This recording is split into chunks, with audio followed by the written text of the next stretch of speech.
Hey everybody, what the fuck is up? Pew pew pew pew. Welcome back to fucking Majora's Mask. We're gonna fucking play this fucking game. It sucks my fucking ass. Hey, what's up? How are you guys? Tonight, I chose the 90s greatest influencer.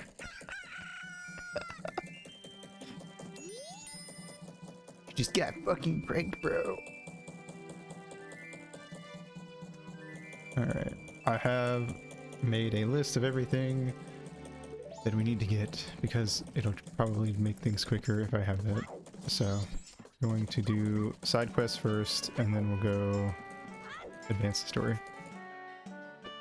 First, we're gonna do this thing because I fucking fucked up last time and didn't do it. Oh boy. Anyway, it's absolutely borked. I mean, I feel like it was already, I feel like it's always been, because you have insomnia. I feel like it can only ever be like so good, right? I need to go get money.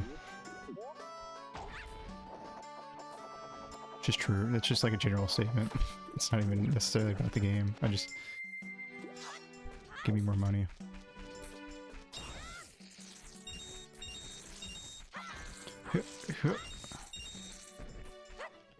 Okay. That's not enough. Usually wake up at like 1, wake up at 4. Oh, I see. That's fair.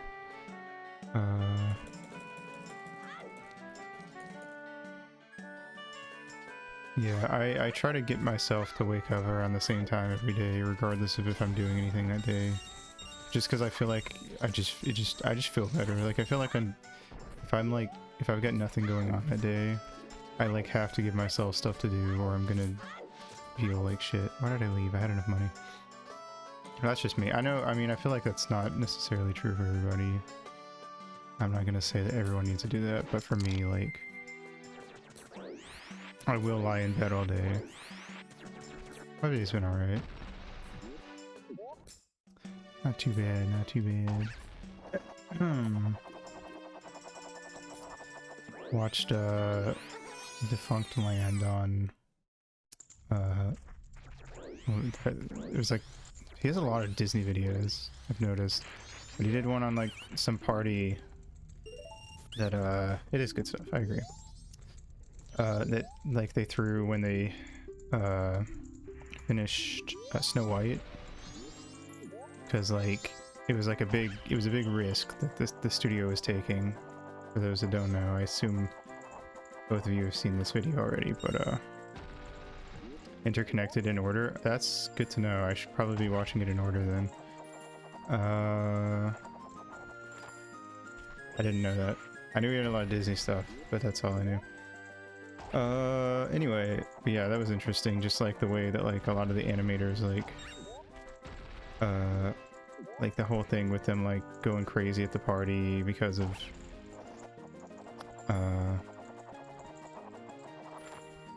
feeling, hey Blue, what's up? How's it going? Welcome, welcome. Just like they didn't feel like, you know, they felt like the party just wasn't like enough of a reward and stuff. And then the whole stuff with like the union getting formed later on, and then Walt eventually, ooh, that was scary. Walt eventually getting strong-armed into like having to go along with it. I don't know, it was interesting. Neat stuff. Yeah. Alright. Should I just do this? Like skip time and just do this over and over? It'd probably be slower, but it's probably also just easier to keep up, remember, like, because I feel like if I go do other stuff, I'm worried I'm gonna forget again. I'm just gonna focus on this. That's the wrong song. That's exactly what I did last time, except I didn't catch myself. No, I don't want to go back, actually. That was another close one. I'm gonna mark this off since we're just doing it all now.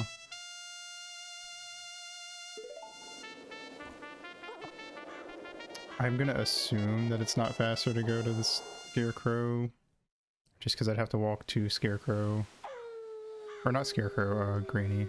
because I'd have to walk over to her. And this like starts me back here, so this is probably the faster way to do this.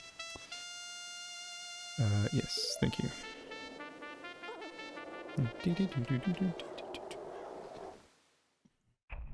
Also, I added a Dalwa's mask over next to Majora, because since we've beaten that, I thought it'd be like a cute thing to do.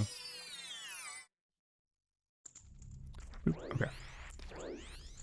The one good thing about doing this, someone like, whenever I beat the third day one, everyone starts spamming like bank over the word bank over and over, so I don't forget to put my money in the bank. Oh, also, I don't think I mentioned this actually, but I think it was Sheep that I was talking to, because we were talking about the 3DS remake, and I mentioned that I couldn't remember, but I thought that they had. I might have actually mentioned this on another stream, but I'm gonna mention it again because I can. Fuck you. I'd mentioned in the last Majora stream that I was pretty sure that they'd swapped two of the Great Fairy rewards, and I was right. I looked into it, and it was what should I do? I'll just do this one. Fuck it. They swapped the Woodfall and Snowhead rewards in the 3DS remake. Okay, cool. So in this game, in this version, the Woodfall reward is the larger range spin attack. Oh, that fucking scared me. Yeah, a lot of small changes. As somebody who's played this game a lot, they kind of add up to me to be annoying, but I don't know. But yeah, so in this game, Woodfall Great Fairy gives you spin attack, increased size, and then the Snowhead one gives you double magic, which makes sense to me, because like double magic seems like a better reward, and also yeah, the raid, fuck yeah. Double magic is really useful for Snowhead boss fight, so it kind of is like one of those things where it's like if you want to, you can like get the stray fairies, run out and grab that, and then come back and fight Goat. Anyway, and they swapped them in the 3DS remake, which is interesting because one, it makes the first and easiest stray fairy little side quest have a better reward than the second one, which feels weird, but also I feel like it's kind of just like handing you that like you're a lot more likely to have double magic, and I kind of like that it's something you can miss your first time and not get before fighting Goat, but you're a lot more likely to have it when fighting Goat, because the stray fairy, honestly, aside from like the 3 or 4 you have to go back for, the stray fairies in Woodfall are really easy, and again, like aside from those 3 or 4, you can get them all just like while going through the temple normally, and they're just there. The hardest ones are the ones you have to shoot down with the bow, because some of them are like hidden and you wouldn't even know they're there. Please, okay. I don't know. It's a weird little change. It's kind of one of those things like I don't really get it. But you know, it's whatever, I guess. It's not like they were doing it to like try to ruin the game. Obviously, like they clearly, was it Grezzo, I think is the name of the company that did the Zelda 3DS remakes. They were trying to you know, do stuff. And they might have purposely changed some stuff up just for that sake of like, oh, veteran players are gonna see this and be like, whoa, what the fuck? That's not how it was. So, you know, that could be a part of it. Please, please, please. No! Fuck. Okay, I had a feeling that was too early, but it's fine. We have a bunch of money. So, I almost had it. Yeah, I don't know. I think that the 3DS remake of Ocarina of Time is the superior version to play, personally. Like, in my opinion. Like, if you've never played Ocarina of Time before and you have a 3DS, you should play the 3DS remake. Using the touchscreen to, like, sort your items and shit is nice. You have 4 item slots that you can have equipped at any time instead of 3. Granted, 2 of them are touchscreen only, but, like, you know, if you are playing a 3DS, I assume you're kind of expecting to have to use the touchscreen anyway. And, okay. That was weird. Like, you guys hear that? The rupee sound cut off. So it just, like, was like a really quick ding. Oh, fuck me. That was too late. Nah, whatever. Half a rupee. Got a hay penny. A hay rupee. I don't know. I think it's better. Yeah, I don't know. I think it's just objectively, I think it's the better version, even though I said before the SS image of a Root 4. I don't think so. Fuck me. Fuck my tight little ass. This minigame sucks. It fucking sucks. It sucking fucks. Sucks my dick. It's a piece of shit. And I don't like it.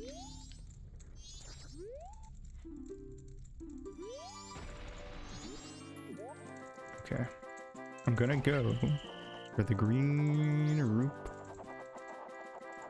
Pee pee pee pee pee pee pee pee pee pee pee pee in my mouth. Okay. It's in games. Okay, I'll check that in a sec. Gotta go epic gamer mode for a sec. I'm activating my Sharingan. Yeah.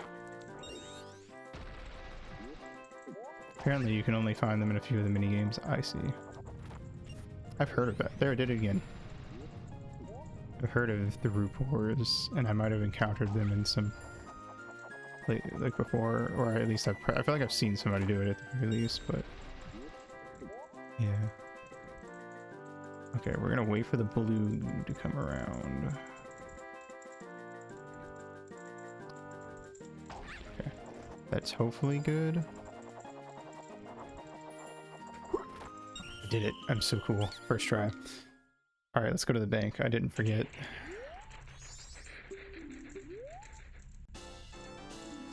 Nice.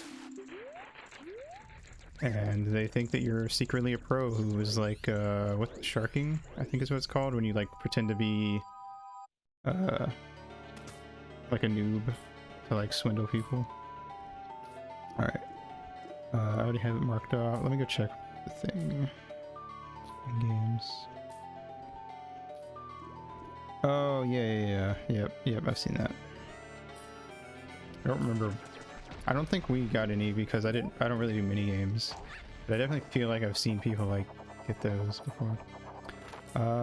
Bank, and then I don't know if we can do Running Man today, so I'll just reset. There's still a few more things we gotta do. Cause like, there's certain things we can do now that we have masks. Forgot they existed until I saw it a couple days ago. It totally feels like a fucking made up thing, and honestly, it kind of feels like one of those things that like was a shit post at some point, and maybe I could see that being a thing that was like a joke among like a handful of people that have been working on Zelda for a while, and then they just like threw it in one day. Alright, that's it.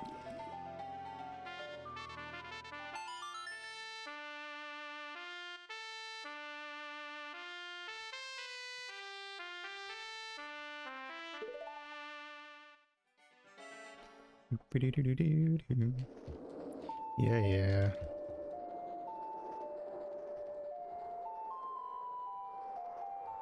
Alright, next we're gonna go, shit. When can I do Running Man? I'm gonna have to look that up. I don't actually remember what times he's available.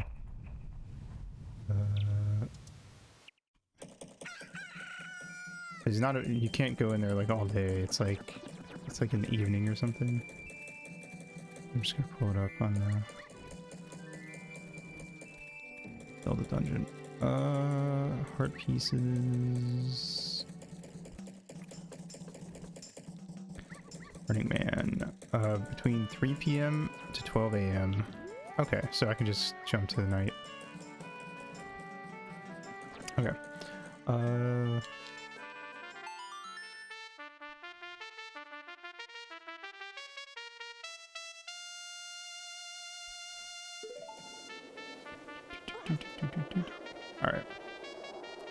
Cool.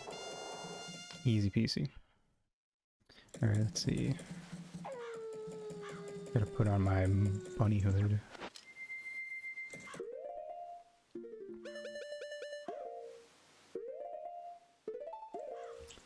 So the trick with this is that if you're wearing the bunny hood, you can see the timer, because like basically with the mini. Oh, I need rupees because I think I need 1 rupee specifically. So the mini game, if you don't know or remember, is that he's practicing his timing. I guess because it's like part of his like speed training or something. I don't know. Hey Sakon, what's up? Sakon, these nuts. I already said that last time, but I'm gonna say it again.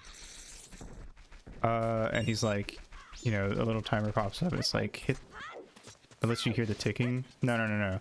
So so you're supposed to hit it exactly 10 seconds, and there's a timer that pops up, but the timer goes away if you're not wearing the bunny hood.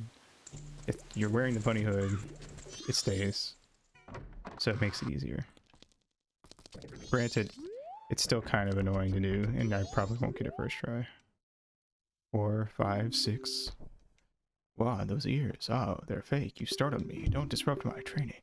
Bro, what if he was just voiced? What if I just like could do like a perfect Markiplier impression and I just did it for this fucking guy? That'd be amazing.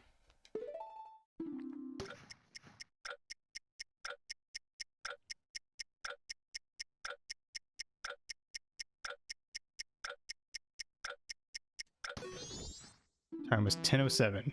Fuck me. So yeah, I think it goes away after 5 seconds. Well, you know what? No, never mind. I'll keep trying. Aito only ever speaks in that voice and never mentions. Yeah. It's the only time I ever use that voice. And if anyone ever brings it up, I'm like, what are you talking about? You can do a Markiplier impression. Second try. Nice.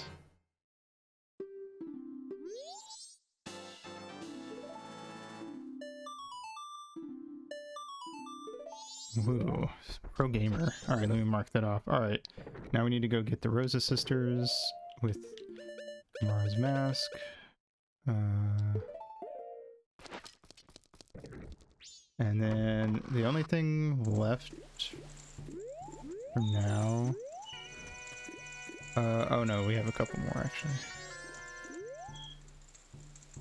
We're gonna go get the business scrub. We're gonna go buy a heart piece off of him. Piece of heart. Whatever. I can't remember. Heart piece, yeah. Piece of heart is the little red thing you pick up that heals you. I always forget which is which.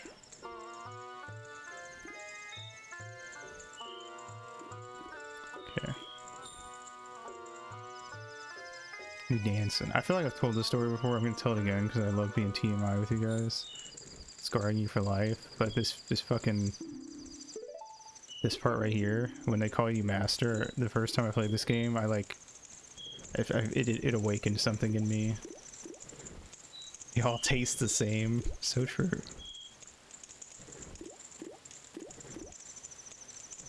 I felt a wacky little tingling down under.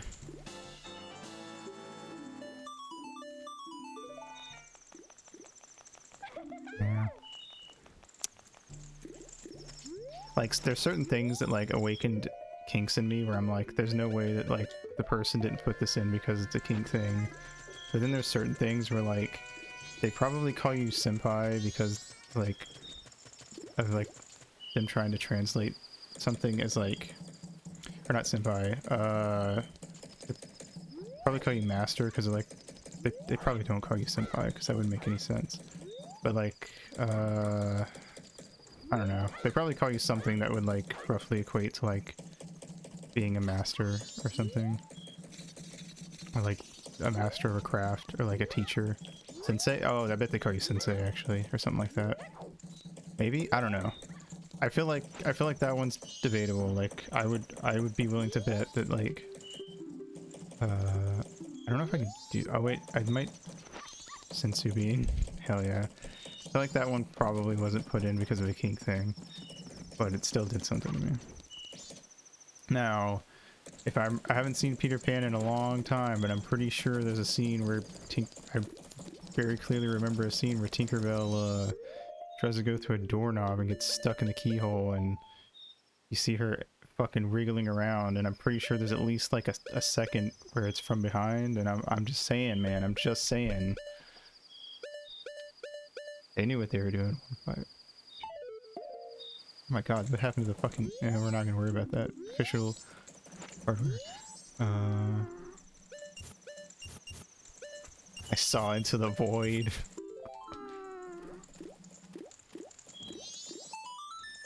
And the void said... Pants grab. The Matrix revealed itself for a sec. Felt like it, goddamn. So yeah, if any of you thought you were, if any of you were fooling yourselves into thinking I'm just a silly little fairy because I think it's funny, no, it is a kink thing. Fuck you. I'm pushing my interests onto you, and you're gonna have to deal with it. Ton of things where it's the writer's poorly disguised fetish. I mean, I don't know how true it is, but I have heard that that's basically what. No kink shaming here. Yeah, I agree. I don't like to kink shame. I didn't know that there was a spot there that would cause Link to jump. I've never done that before. That was interesting. No, I'm just fucking around. I don't really care. If somebody came in and was like, and if I ever said like, oh yeah, I have a thing for fairies, and someone was like gross, I'd probably just ban them. I'm not even gonna lie. Fuck out. Don't watch a fairy VTuber if you don't want them to be attracted to fairies, honestly. Interesting thing about that party scene in The Matrix is that they went to an actual BSM club and asked everyone to bring their gear if they wanted to, because they'd be filming. Oh, that's interesting. I mean, it makes it more realistic, so I'm not gonna complain.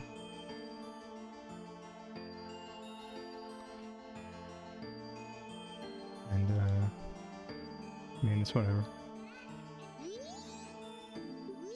I also didn't watch, I don't think I've ever seen The Matrix in full.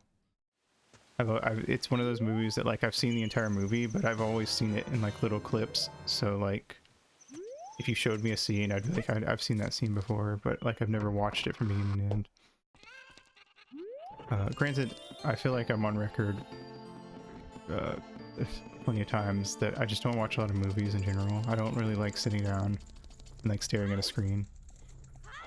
Your Matrix sequel is the Path of Neo game? Hell yeah. I don't like watching a thing for like an extended period of time. I want to, and even when I like a movie or something, like I'm always on my phone. Incredibles game? Oh, is the Incredibles game like supposed to be a sequel to the movie? I didn't know that.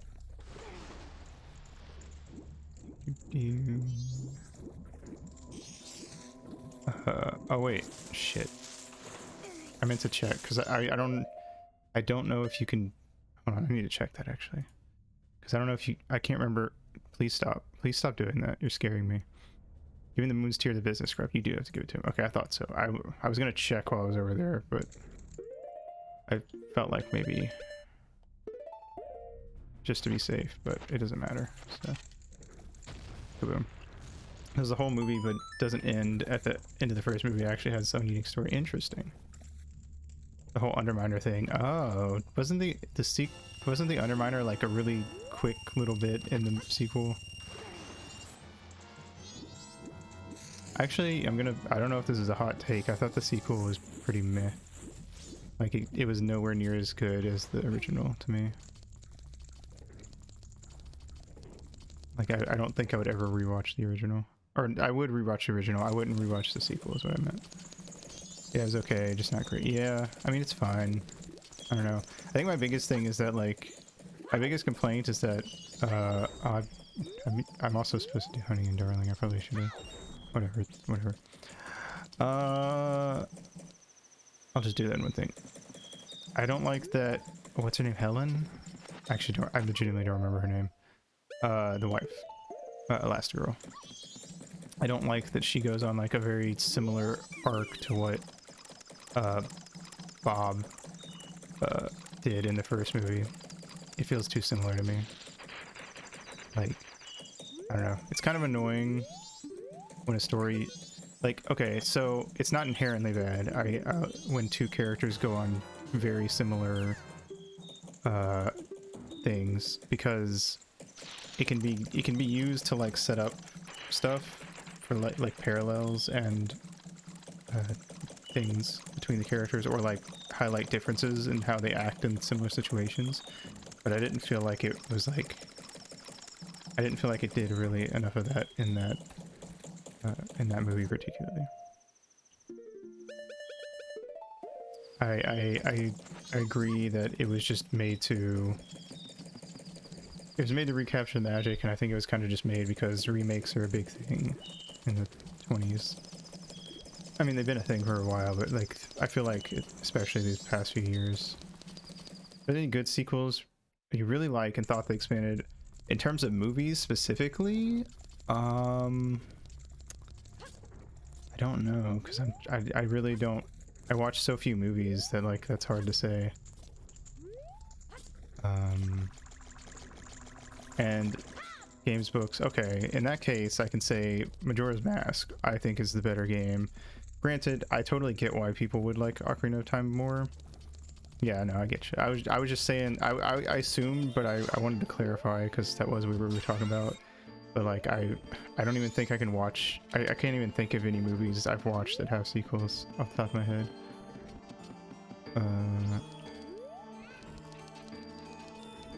Anyway, let me look through your fucking telescope.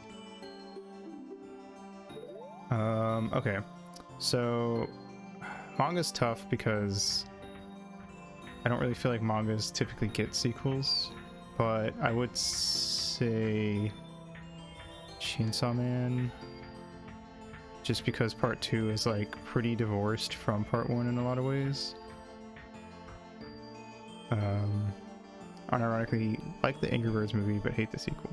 I feel like you talked about that before, that like you genuinely think that the Angry Birds movie is a good movie, which is fair. I've never seen it, so I can't like say that you're wrong or anything. Where's this fucking scrub at? There it is. Okay. I didn't know if I had to like, I forgot that you have to actually look over there for it to work. Hey, man. Fucking quick draw McGaw.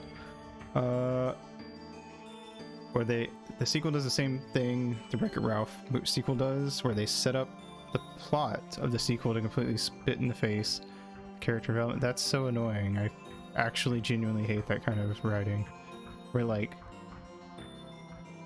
it's almost as if they're like, there was another example. Oh, Homestuck. I don't like Homestuck's sequel. And I think, and it's written with a lot of like very clear malice. Like Hussey has very strong, clear malice towards the Homestuck fandom. And I get that like as a whole, the Homestuck fandom is seen as pretty bad, but like, I feel like as a creator, it would be really hard for me to say that I hate my entire fandom, or even the majority of it, because to me, like, I've always seen it, that kind of stuff is like, the squeaky wheel gets the oil, I think is the phrase, where like, basically like, the ones who are really fucking annoying and suck and make the fandom look bad, even if they're like 20% of the fandom, or even 30%, it's still, I feel like it's always the minority.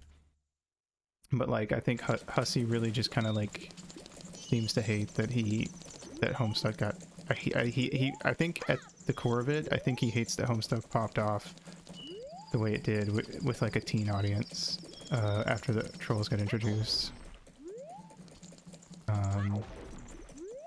Okay, so I need to go talk to him. Hey, what's up?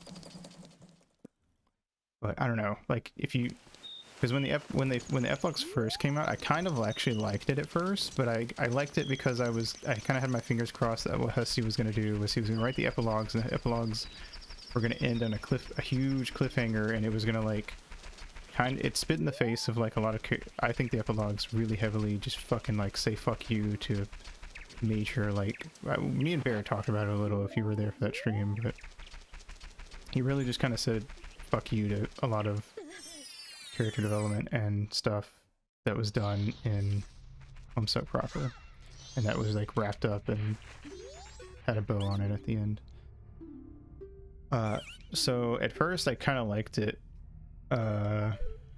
because I thought that it was I thought that at the very least it would be kind of funny if like Hussey wrote, because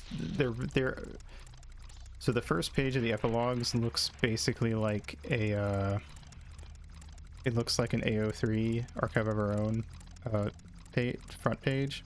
So it's very much like treated like, I don't know, almost like I guess you could call it almost like an official fanfic in a way.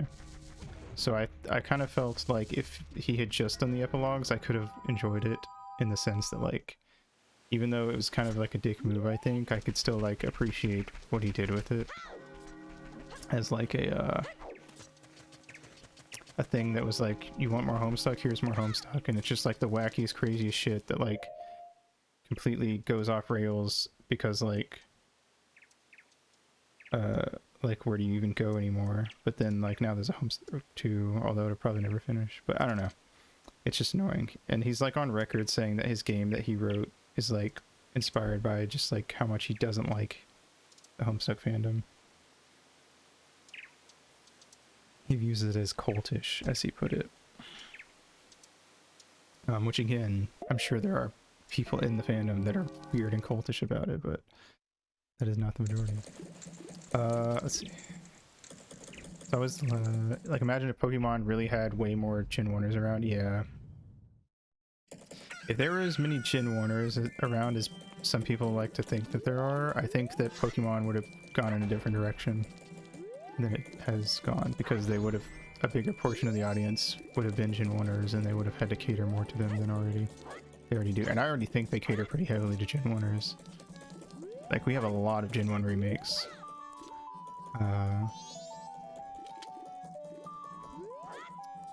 So yeah, I don't know. I think if Gen 1ers were as prevalent as like they seem sometimes, I genuinely think we would have, they might have just stopped adding new Pokemon altogether if that was like the bulk of the fandom. Alright, let me check what else I can do. Okay, we need to get a picture of Tingle.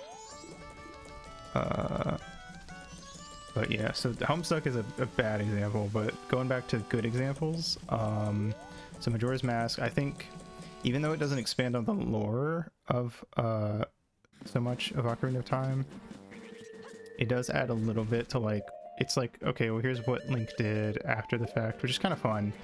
And I actually really like that he goes on a journey that is totally divorced from Ocarina of Time, because I think if it had been, here's more Ocarina of Time adventures, I think it actually would have felt really flat and it wouldn't have been interesting at all. It would have felt like we were just kind of fucking around with the same shit.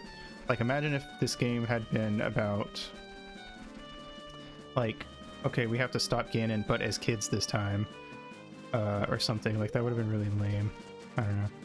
A lot of cool one-off things, like finding out, yeah, exactly. Like, it's a totally new, it's a whole new world we live in, a whole new place to see, a whole new, some place with a brand new attitude, but you still got to catch them all and be the best that you can be.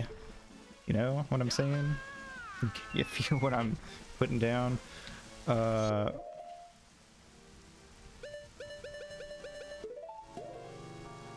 like, that's why I also genuinely think that, like, get fucked Tingle, so true. Game? Okay. We're not gonna worry about that. We're gonna ignore that happened. That cursed little image right there, I think I just stole Tingle's soul. I think I just ripped his soul out of him. Some fucking, either that or that's what Tingle really looks like and he's been hiding it. You heard me. Oh yeah, it just still looks like, oh my god, that's fucking terrifying. It's like we had like a fucking like thermal thing over our camera. God damn, that's someone clip that please if anyone's not on mobile. Oh, I got rid of it. Oh, I fucked up. That's fine. That's fine. We can go take another. I kind of, you know what? I kind of want to now because I kind of want to see if that's just gonna happen every time I take a picture. I am gonna save first, or like, it's fine. He's right here. So long as somebody clips, if somebody doesn't clip it, I might just go clip it myself after, honestly. So no worries if you didn't get it. We're going back.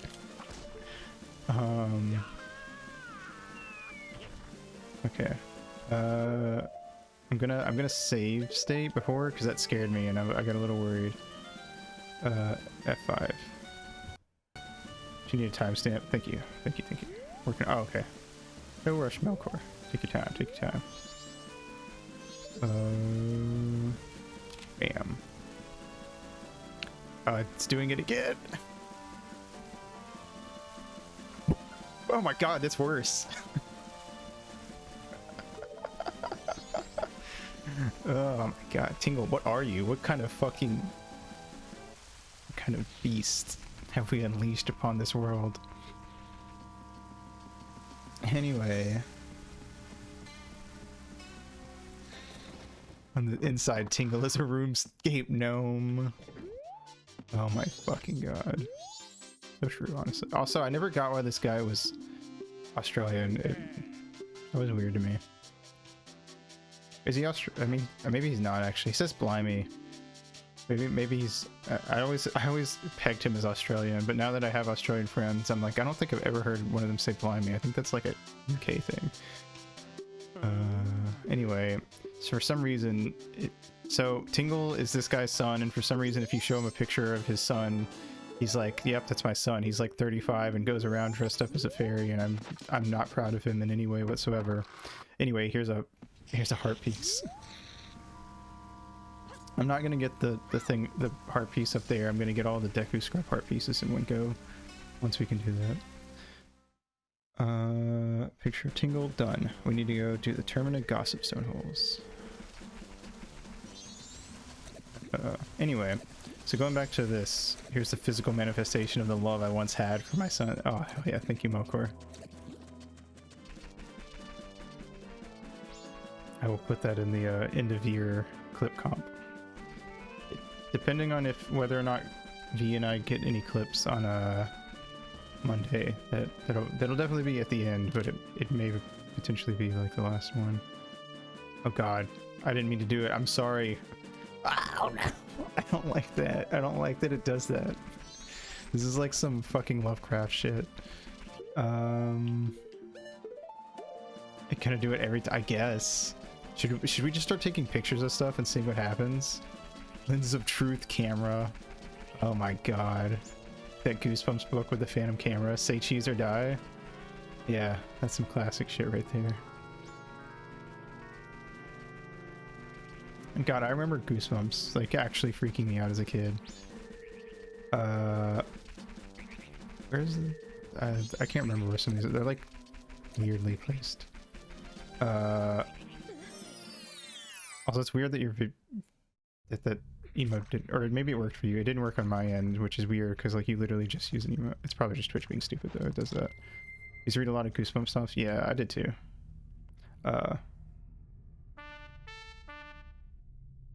Oh, missed the capital W. Oh, I forget. I forget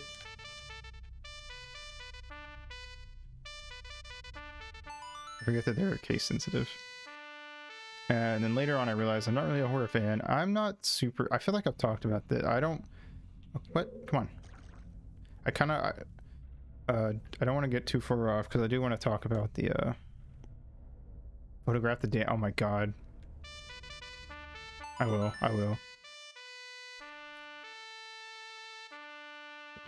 I'm scared. I'm scared to photograph the...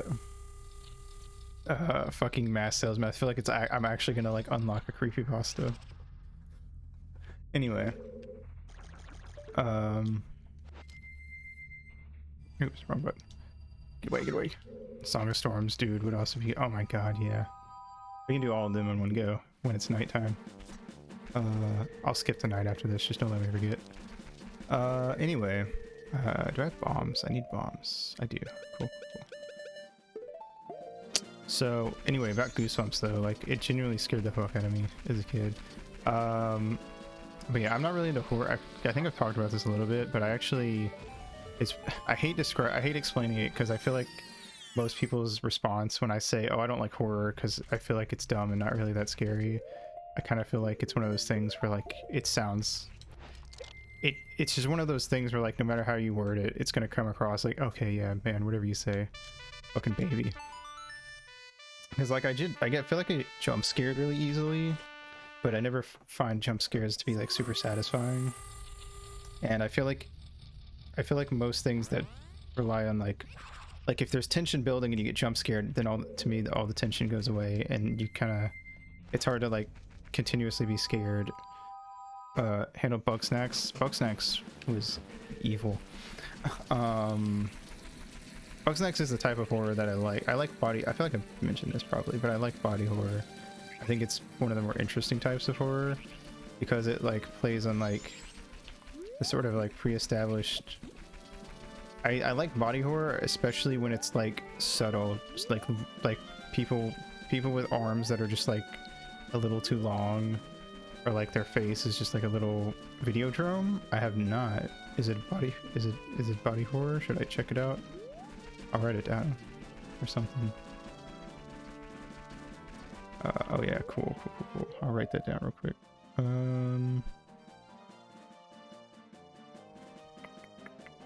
Stop that. Never mind. I'm not pausing. I'm pausing as little as possible. I don't appreciate what's going on over there. I'll write it. Yeah, I'll just put it here for now. You said Videodrome. Bam. Okay. Cronenberg directed it, so body horror. Nice. I will try to check that out sometime. No promises that it'll be anytime soon because I'm really bad about checking shit out, but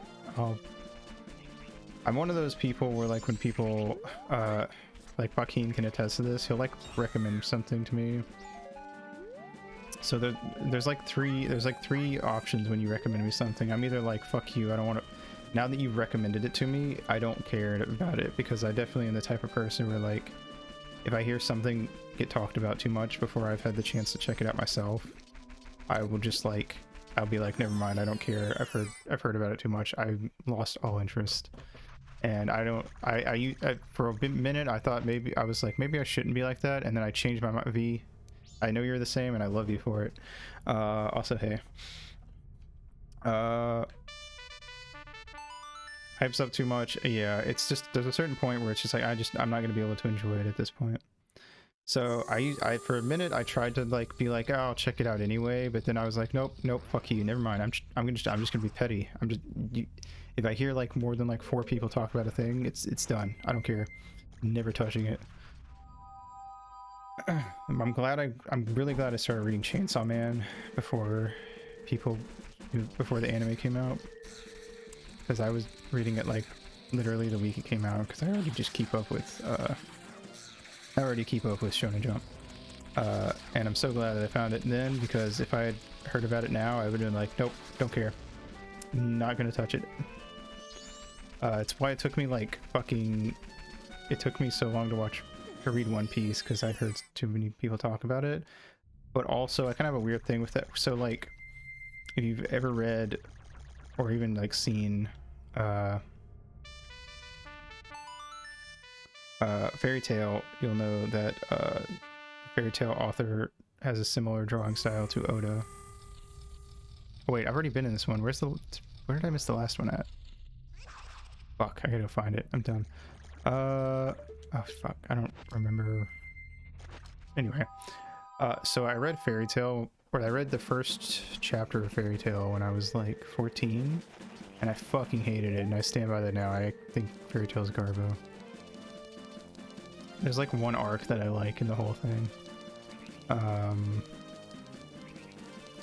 Did I do this one? And I'm gonna check like everyone. Anyway, no, not this one. So I because they had similar, I legitimately thought for a really long time that they were made by the same person. Oh, it might have been the Icona one. I think you're right. Thank you. I genuinely thought they were made by the same person for a long time, so I was like, well, Fairy Tail sucks, so why would I read One Piece? And then I found out they weren't the same person, but like, I still didn't really care, because I was like, One Piece can't be like that good, right? And thankfully, it still managed to like kick me in the dick, and because like I've told me this, but I read the first chapter, and then like that was all it took. I was like, holy fucking shit, that was so fucking good. Like I actually hate the anime because partly because where is the Iconic Canyon one? Ow. I always forget where these are. I should probably just look. I hate the anime because they don't do the first episode or the first chapter as the first episode. And it bugs the hell out of me. Where the fuck are these? On the list. The listicle. What the fuck? How far down are they?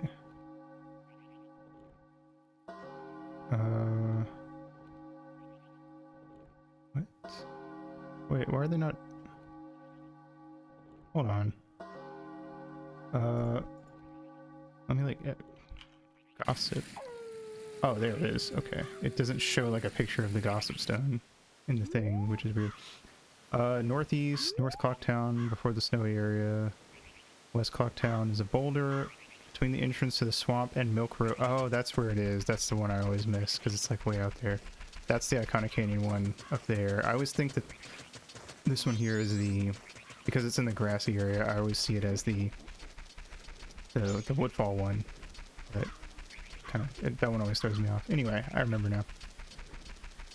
What the fuck was I even saying? I'm like 4 steps off from like the original topic at this point. So yeah, I liked the first chapter of One Piece so much that is this it? Is this the one? Or no, it's a different one. I think this is the P hat.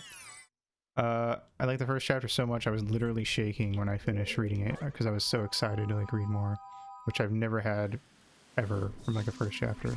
If anything, I would argue that normally I'll read a first chapter and like not enjoy it, and usually it takes like it's later on that they like start to get me interested in what's going on. Usually the first chapter is like one of my least favorite parts of a series, so I thought that really like got me going. But they do the first chapter as like a flashback in like the 3rd episode, I think, something like that. And I don't know, just it annoyed the hell out of me. I also just think that the anime is super slow paced, but that's just kind of true of anime in general. I think anime, I've kind of talked to people about this and they're like, nah, it's fine, but like part of it is, I will admit that part of it is like when I read manga, like I don't have to like do natural pauses in my head because like I like kind of process that the pause, you know, like I don't know, you read faster typically in your head than like an anime would go. But I do think that like when I watch an anime, I'll see points where like it'll be like oh, that pause could have been like a second shorter and it would have A, felt more natural, and B, not wasted my fucking time. I don't know, I think anime is just really slow paced. Most of the anime I like is like stuff that I'm nostalgic for, or stuff that was like made as an anime. Like it is like Evangelion is a really good anime. So I don't know, and that's just me, I guess. I don't know. I think movies are fine, and I will say I like the Toradora anime a lot, although I do like the manga better, but it's also technically originally a light novel, and I don't know why I never can like get into light novels. I don't know what it is, even though it's just like a book. There's something about like every time I've tried to read a light novel, I always just kind of get bored. I think part of it's a translation thing. Oh, we were gonna take pictures. Right. Like, I think there's a difference between reading dialogue in a manga, but you still have the pictures, and so like the dialogue's translated, but the pictures are the exact same, obviously. Versus like literally everything is like translated, and therefore, oh god, oh god, oh god. No, I don't want to keep that. Oh, there you go. One's just gone. Yeah, that was creepy. Alright, let's go do the Happy Mask Salesman, and then we'll go to the Song of Storms guy. Now that was an actual haunted photo. Yeah, the camera's broken, so we're having some fun with it.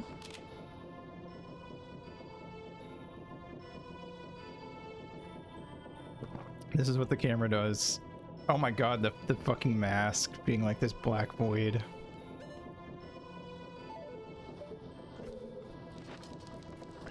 I hate it, but I love it.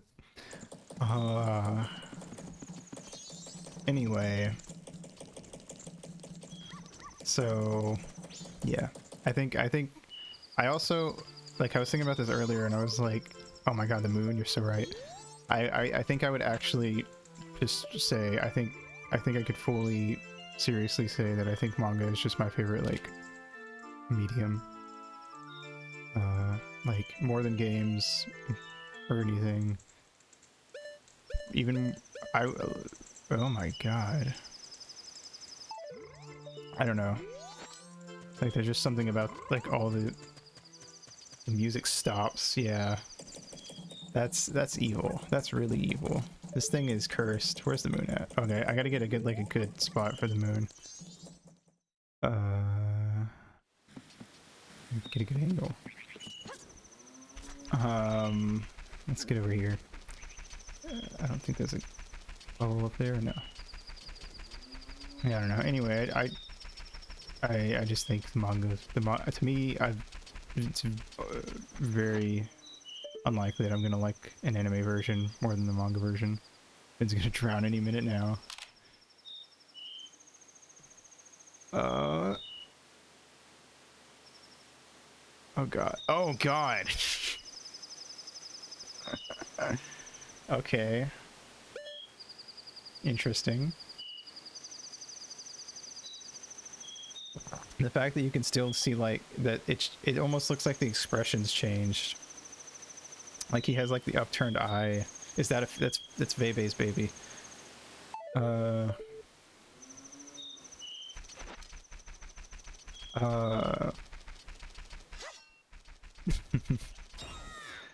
Anyway.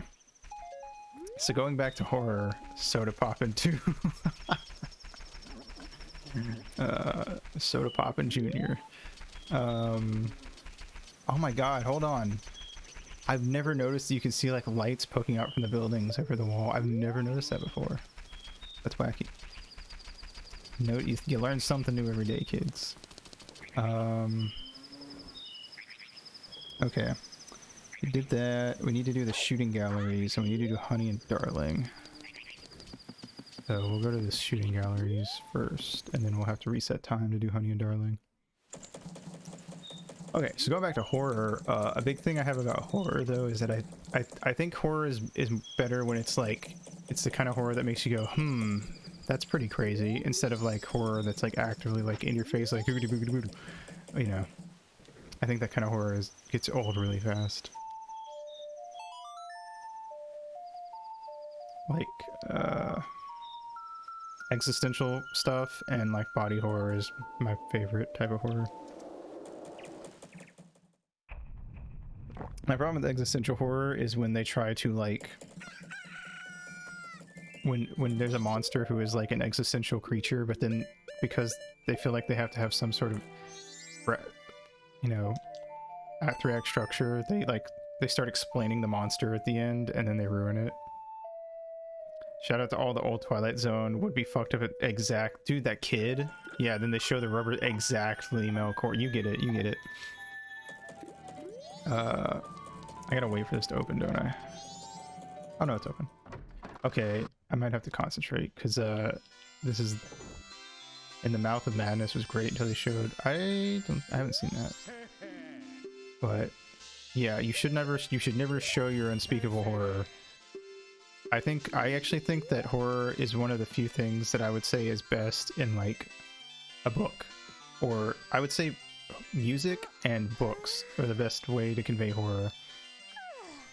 I've always liked The Man from Willoughby. Interesting. I'll have to check that one. Anyway, I was going to say real quick about the Twilight Zone. I haven't seen a lot of Twilight Zone, but there is that one about the kid who can just like make people disappear, and like he's like a god in that little rural town. I always really like that one. That's cool. And I haven't seen that one in a long time. I don't remember them like trying to explain it or anything. It was just like a weird thing. I could be forgetting. I only remember like really small bits though, so I could be forgetting stuff. Maybe they kind of fuck it up at the end, but like that one, at least conceptually, is really cool. All right, so to derail again, I'll go back. But fun fact: in any version of oh, that's it. We fucked it. Oh, well, we need to do both because I need to get the quiver anyway. So in any version of Ocarina of Time or Majora's Masks that is not the N64 version, the sensitivity on aiming is way higher. And that's one of the good things about the 3DS remake, actually, is it actually has pretty good gyroscope. I usually will shit on gyroscope controls, but I actually like the gyroscope in it. So that's a thing. I can't really look over long enough to read, so I'll read what you guys are saying in a sec. But I guess I'll just continue on. So yeah, I don't like knowing everything. I don't want you to fucking lore dump at me about your fucking evil monster, because that's not why I'm here. Like, I don't mind lore about monsters, but like, if things get over explained, it's kind of lame. Like a monster, if your explanation takes away from the horror in any way whatsoever, then it should not have been explained. The quiver, you fuck. This is gonna take multiple tries, I can already tell you. And I'm gonna have to fucking get some money. Existential horror and music, the one I know, yeah, that's a good one. Yeah, that one, the biggest problem with that one is it's so long that like, I would argue that like my least favorite thing about it is how much of a commitment it is. Yeah, exactly. Like, you're all, to be fair, you're intended to listen to them like separately, I think, because they weren't released all at once. But still, it's a big thing to commit to. You're basically listening to like a discography. Done the gauntlet twice. I respect you for that, because I can't sit still like doing the same thing for that long without some form of like distraction. Like, I think I mentioned this, but I can stream a lot longer than I would normally play games because I have like chat and stuff. But normally if I played a game on my own, it's like an hour and a half at a time. Let's go. Yeah, I don't know. I do have like certain things that'll freak me out if I see them, like dolls and puppets will freak me out pretty quick.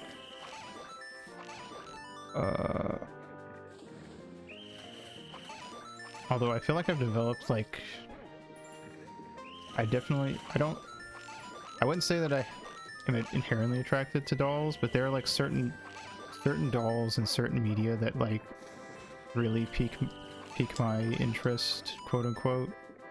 So I sometimes wonder if like if I developed like a fear fetish to a degree. Poltergeist clown. I don't think I've seen that.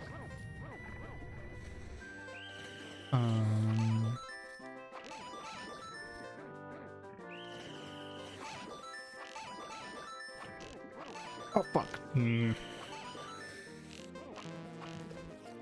Shoot the blues because we have to get a perfect score.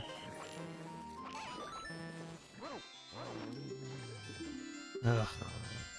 This is annoying. If I'm kind of tempted to do these off screen, honestly. Oh boy, smooching time. Oh, that is pretty fucking creepy. Hey Minnie, how's it going? Welcome, welcome, welcome. Okay, I'm gonna do one more try. And if not, I'll do this off screen. Anyway, I hope you're having a good night, Minnie. Welcome. Yeah, so I don't know, it's one of those weird things, I guess. Yeah, I don't want it to be explained to me. I don't know.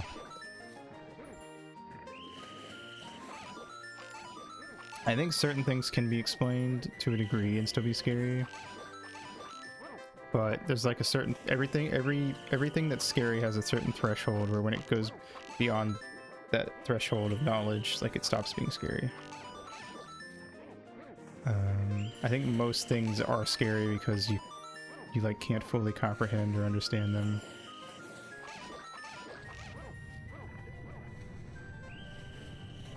Like you can things where you can only imagine like how bad it could truly be. You know. Oh fuck. Okay, I'm gonna do these off screen then. This is annoying. I was gonna do the wallet thing off screen too, so whatever. It's not that big a deal. I'm gonna sit down one night in like VC with the boys. We'll put on some more fucking penis enlargement subliminal audios, and I'll just go to town. Fill in the blanks in the most horrifying. Yeah, exactly. I think having something vaguely described to you is a lot scarier than having it shown to you.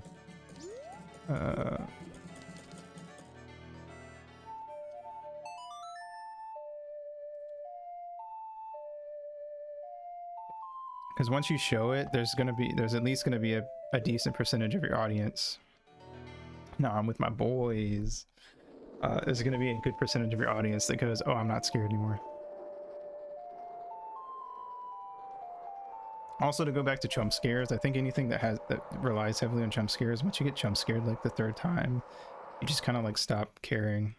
Like when Five Nights at Freddy's came out, I do like the concept. I don't like that it became like a massive series personally, but I did like the concept because I did think that the Chuck E. Cheese animatronics were freaky when I was younger. I think I have to wait for this one. Maybe? Oh, I need money first of all. But like by the time he got to the final night, like I didn't care. Like it didn't affect me at all. Honestly, by the time he got to the third night, it stopped affecting me because like the first night's super easy. The second night was when it actually like starts getting some difficulty. But like by the time you beat the third night, I just didn't get scared anymore. Yeah, the lore is neat, but I'm not super interested in it personally. Alright, I don't remember what day one is.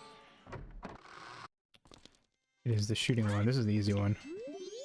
Fun fact, when you're doing this game, if you shoot them, a text box being like, "Hey, don't shoot us," or something like that pops up, and it actually freezes the timer. So, oh no, never mind, I was wrong. That's probably day 3 then. It's the bomb shoot day. I hate this one. This is my least favorite for sure. Fuck you. Thank you.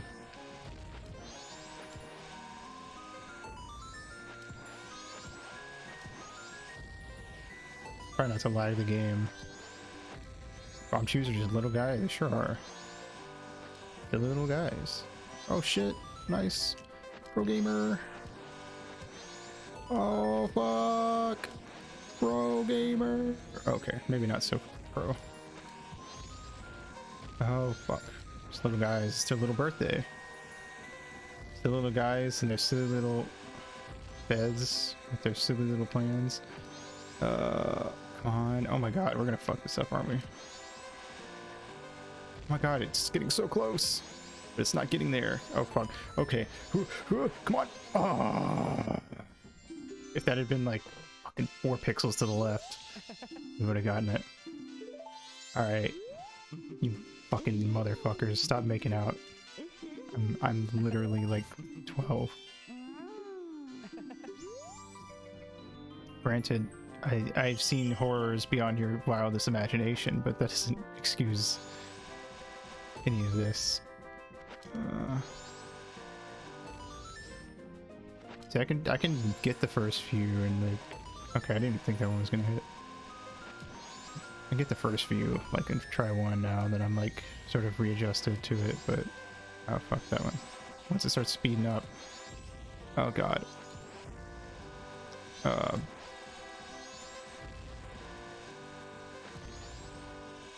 Yeah, to go back a ways back to the thing about oh god, they're just dancing and flirting with a kid, because yeah, literally the sequels, oh god, I think a good sequel adds to the world without relying too heavily. I don't know, we fucked up, it's over guys, I'm sorry. So it means to love bomb somebody? Yeah. This is the worst day. This is always the one that gives me the most trouble.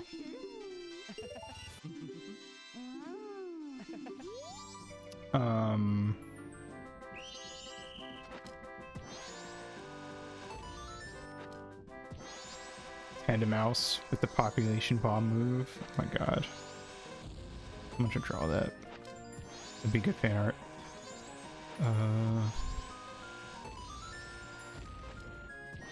Population bomb counts as a cutting move.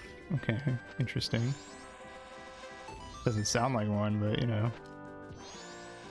Maybe it's because, like, even though it's called population bomb, the idea is that they're biting you. There's a bunch of rats biting you. I don't know.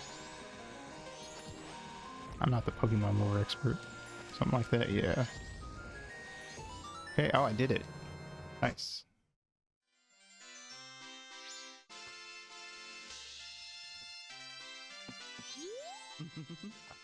You're like the names Mousehold and Tandem Mouse. Alright, we get 50 monies.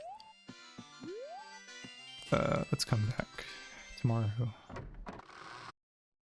Might actually be faster to run to Granny because she's right here. Apparently the technician ability and wide lens, you can get something like 95% accuracy. Oh god. That's really good. Yeah.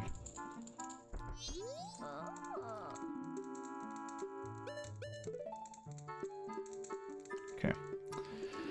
Yeah, I think that a good sequel doesn't I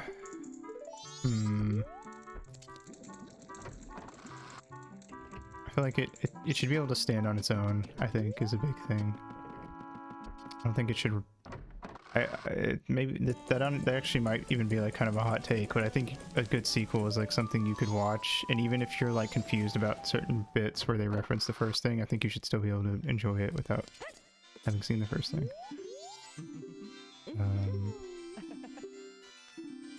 So like, I think you can play Majora's Mask just fine without playing Ocarina.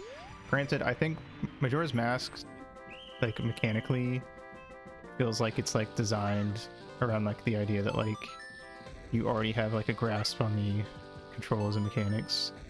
So I think you should play Ocarina of Time first for that reason. But yeah, like Ocarina of Time is definitely an easier game than Majora's Mask. Oh fuck. Like, compare the first boss, Adowa, in this game versus the first boss, Goma, in the Ocarina, which is like a fucking cakewalk. I can beat her in 8 seconds with... I can beat her with my eyes closed. Literally. So, I mean...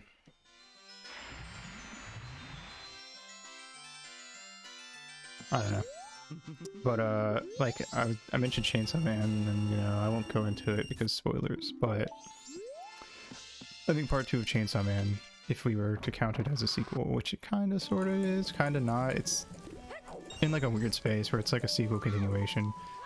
But it also is a good example of like, we mentioned something we mentioned earlier about Incredibles 2. Wait, no, I'll go to Granny. And how I'm not a big fan of how Helen goes through such a similar um,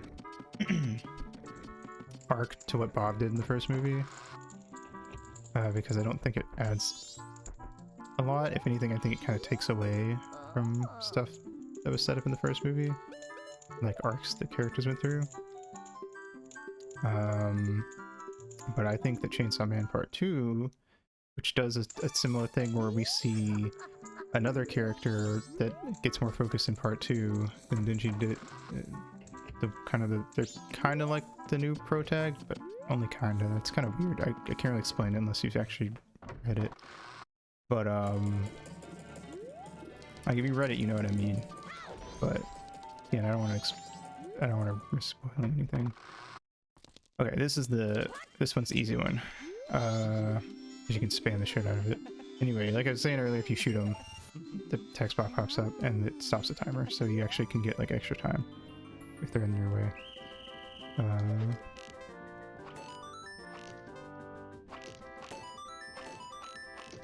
But yeah, but I think that the way that they sure do, get out of my way. The way that Chainsaw Man does it is that you see this new character going through stuff similar to what Denji went through, or experienced. Maybe not even necessarily Denji. In some cases, like other characters from Part 1, stuff that they dealt with, and seeing this new character go through that stuff, but having completely different reactions to things is really interesting, because it really does a good job at like setting up the differences between the two, but also establishing the similarities that are there, which are definitely going to be like important to the story later. So I think it's neat. And also there's like little bits that, even though Denji's not as focused on as he was in Part 1, there's bits that we've had that show that remind us that like Denji is like a character that has grown and changed since the start of Part 1, and he has, you know, had character development, and we love him for that. So basically, I guess that's it. I don't like sequels that detract from the original, and I don't like. Come on, there you go. And I feel like they should be able to stand on their own. Okay, there's no masks that I feel like getting. There's some masks we could get, but I'm gonna save them for later. And the next, yeah, so that's it. We're gonna start the next main bit of the quest.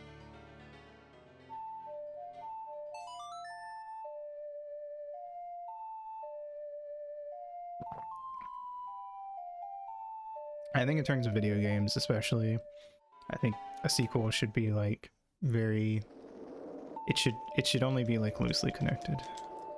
It's kind of why I've never done stuff like, I'm pretty iffy on like campaigns set in the same world for D&D, because I feel like it would be really hard to like, unless I do campaigns that are really zoomed in, and the worst that ever happens is like a threat that would destroy an entire town. And like that's the worst that the threats ever get. Then I feel like it's really hard to like set up things in other parts of the world without making the things that the characters went through in that first campaign in that world feel like they are like they really meant anything.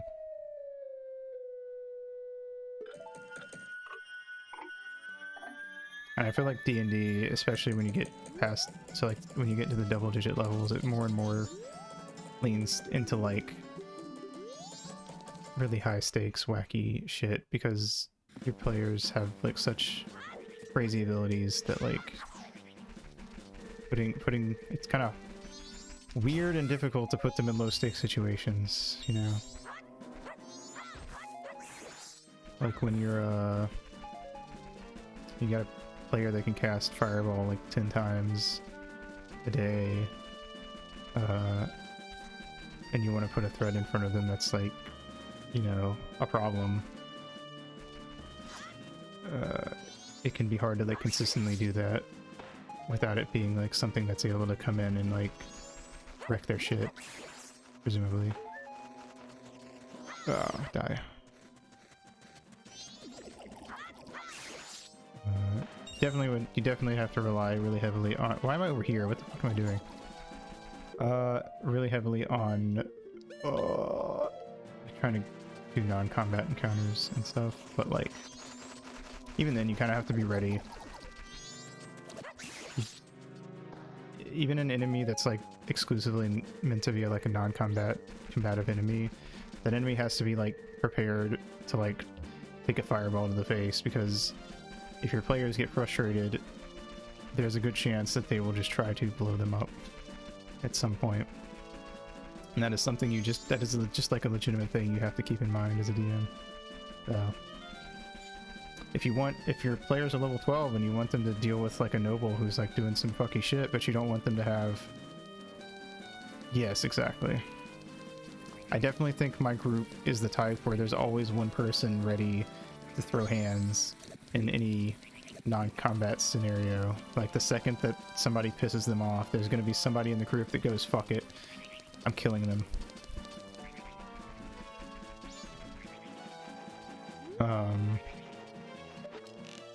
Hell yeah. Explosion. Let's go. We're gonna do this from over here for funsies. Alright. Hey, Didongo bitch, what's up? Yeah. I don't know.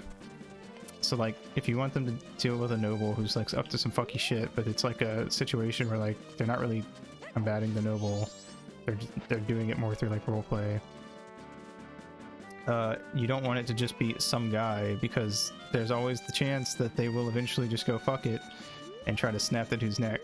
So instead, it needs to be something like, oh, they're actually a vampire or some shit like that. So when they go to snap the dude's neck, and like it doesn't do shit, they're like, oh, oops. And yeah. So I guess that's the thing, I guess. Yeah, you gotta be ready for any situation. Crack, he starts glowing. Impossible to beat at combat. Possible to beat at session. I wouldn't say impossible to beat at combat, but like hard enough that like the second that a fight breaks out, they're gonna go, fuck, we should have done this. This was a bad idea. Also, you definitely need to like establish that oh, I need to give you the fucking thing first. Establish that if they kill that guy, someone will know and there will be big consequences. So I would say honestly, if you want like an easy way out, it needs to be a world where like there's like dozens of like level 20 equivalent strength characters just in town that could like, or there's at least like a dozen. I would say, depends on the size of the area. You wouldn't want a town with like 5,000 people to have like 40 dudes at level 20 equivalent strength. That feels like a bit much. Because also, I don't know, the hard part is like, also though, in a world where there's like a lot of really strong guys, you also have to kind of be like, why are your characters the ones dealing with this shit, you know? So then you have to start getting really deep into like, okay, well, I have to make it has to be something that like makes sense for not anyone and everyone to want to do something about, but my characters have to have like, the characters and players have to have a personal reason for wanting to do this dumb bullshit that's gonna annoy the hell out of them and potentially get them killed. It's a lot. It's a lot to think about.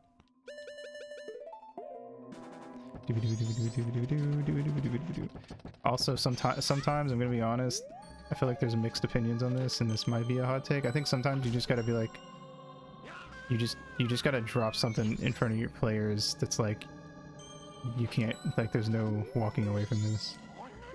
This is happening. I was gonna get all the maps, but I don't know if I care anymore. Can't afford any of these anyway.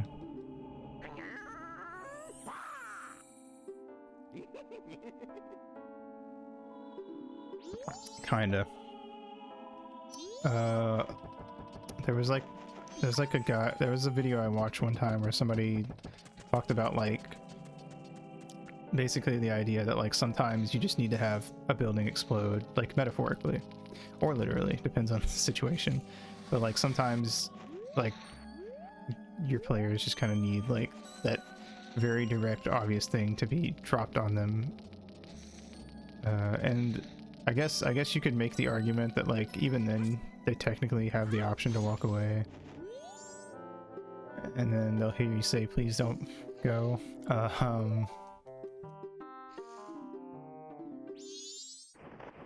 But I don't know. I will say in that regard, if you have a group of players or even just one player that like constantly goes, why would I want to deal with that? I'm gonna walk away.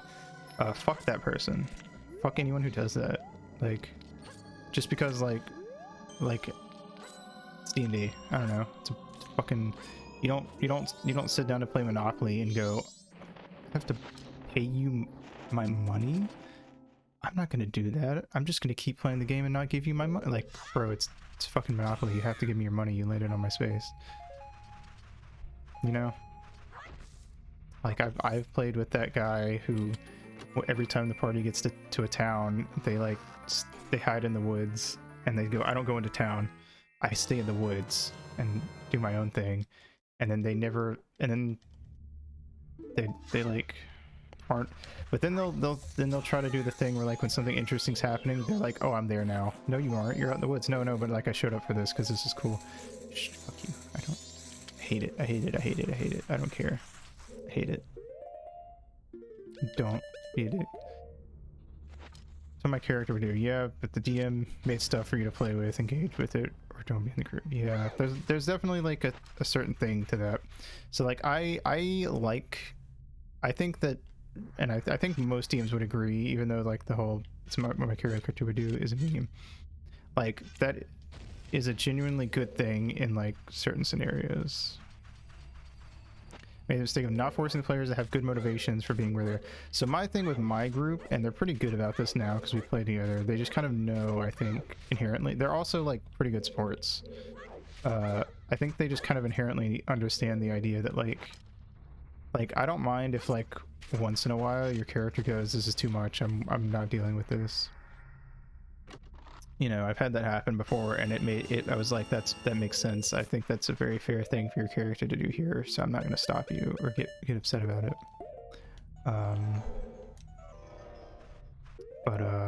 So like there was one time where a character,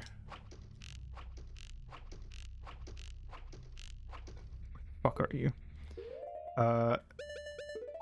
In campaign 1 of our group's thing, V's character Yui was still new to the group, and there was a Poochie's character, Lancelin, had gotten his hands on some cursed armor and had a ghost attached to him who one night possessed him, and it never like got fully explored because, you know, that just happens sometimes. There are, I do think to a point you have to accept that like certain plot points are just going to go unexplored.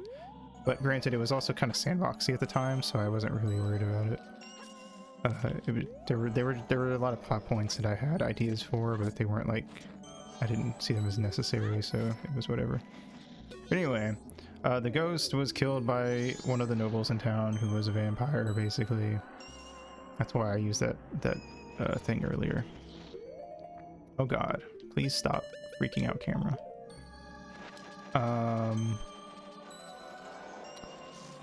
And so they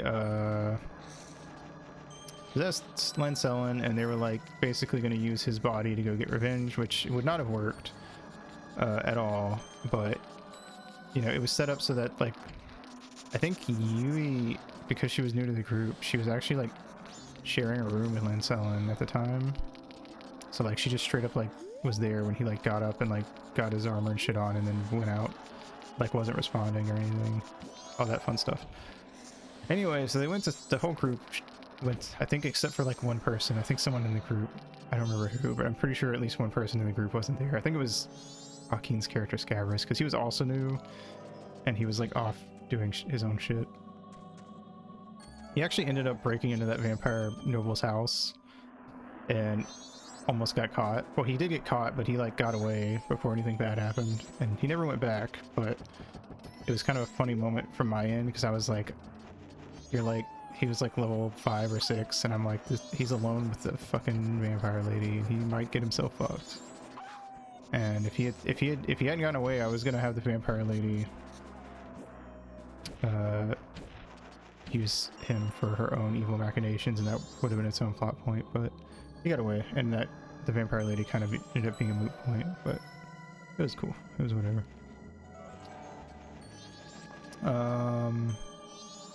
What was that? Anyway, so when they had to fight, they fought Lenselin because they wanted to beat the ghost out of him, which is, you know, was the way to do it. To be fair, that was the correct answer. And then Yui, at one point, Lenselin dropped his sword because I think Nemo's character Jizo made him drop it, like knocked it out of his hands or something. And then Yui, V's character, picked up the sword, ran behind the nearest building, and just fucking started crying and didn't participate in the fight at all because she didn't want to hit Lenselin. And I was like, that's funny and hilarious, and I love it. And that's how you play a character in character. That's the cool shit. Although I will be honest, I could see some DMs like complaining about that, but I liked it. Where you at, bitch? Oh, you're still. Oh my god, I'm too fast. I'm too good. No, wait, he is going up. Shit. I thought he wasn't coming up. I thought he was like waiting for me at the bottom. Whatever. Anyway. Oh. I thought it was too gamer. Anyway. Well, I was. Kinda. I beat him up there. Anyway, yeah, so that's good in character stuff. Because I like actually watched a video earlier, and like I got why it was bad, but I felt like the DM was kind of overly annoyed about it personally, because like and the guy, it was one of those videos where like a guy like goes on like Reddit and like gets D&D horror stories, but I feel like a lot of those, one, I feel like the person telling the story always makes the other person sound worse than they actually are, and two, they usually have like little bits in them that like they think makes them seem cool, but actually just proves that they're probably just as much of an asshole as the other person they're complaining about. Anyway, so the story, just short, with the bit that got me, because like for the most part this guy did kind of seem like an asshole. I don't know if I have to actually talk to you. I think I could just play it, but I'm gonna talk to you just to be safe.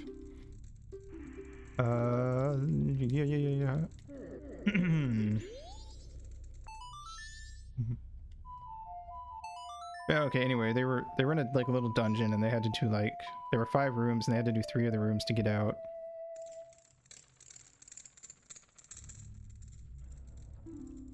One of the rooms had 3 crystals, and the trick of the room wouldn't start until the crystals were picked up by 3 different people.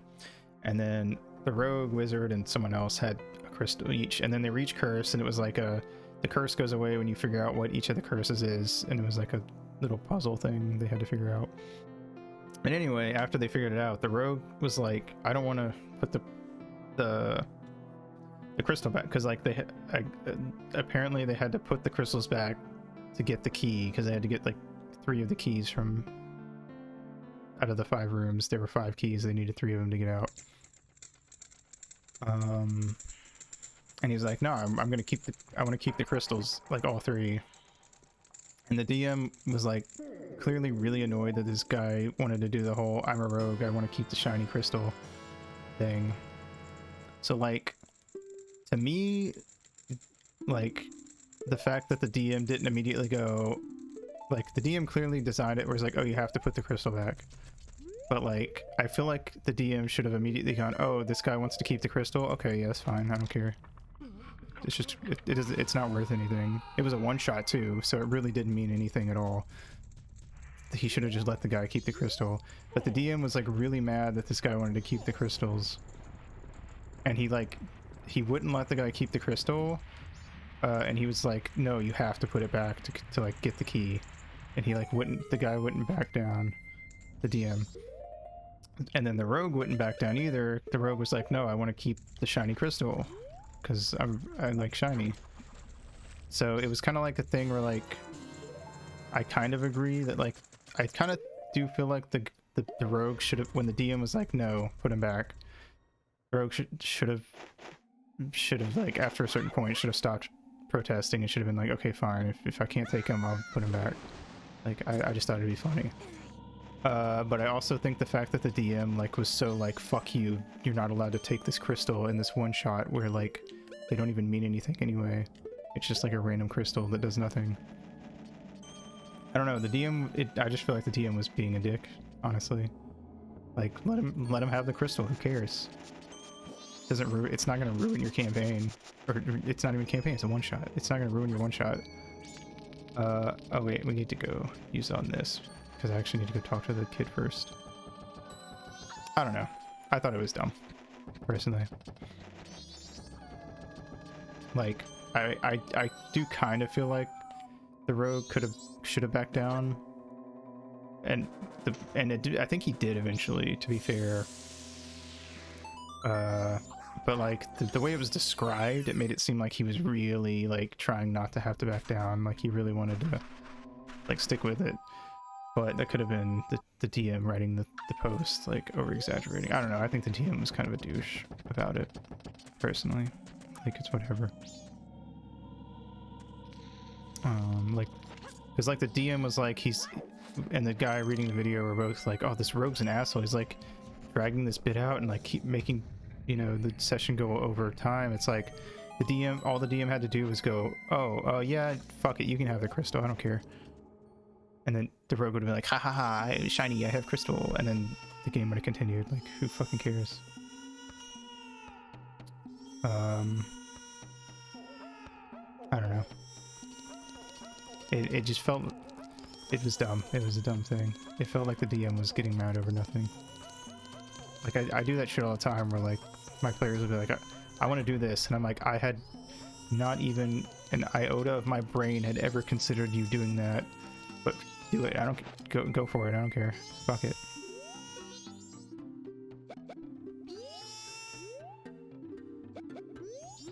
I don't know. Last two one-shots have been in, didn't conclude, and we never did the second part.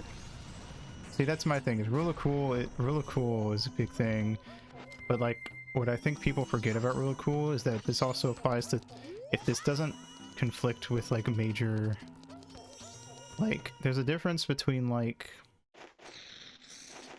something that would be like world breaking and like my we had a dungeon semi-recently where I described the final boss as like being made of magic as they like came out of like a mural on the wall. So Shumi's character, yeah, exactly. I ran past the thing because I'm trying to oh my god, I legitimately didn't think he'd follow me that far. Shumi's character was like, okay, I cast a spell magic to do damage with Dispel Magic, and I went, okay, and then she like mentioned that like I described it as being the boss being made of magic, and I went, yeah, okay, sure, that's fair. I did say that, so you kind of got me on that one. Like, but I feel like a lot of DMs would have been like, no, you can't do that because it doesn't do it doesn't do damage. It's not in the rules. Like, who cares? Fucking don't be a baby. I think a lot of DMs are babies, honestly, about that shit. I think they get really like fucking butthurt about the littlest things. Damage. Yeah, exactly. I just had it do, because it's a 3rd level spell, and I just like I just found another 3rd level spell.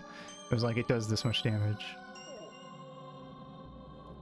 Because also she had to like succeed on a roll because she was like, you know, because like if it's below the level of the spell, then you have to like make a roll. And I decided, okay, in my head, I was like, okay, we'll put it at a 7th level spell because I'm pretty sure that's what Simulacrum is at.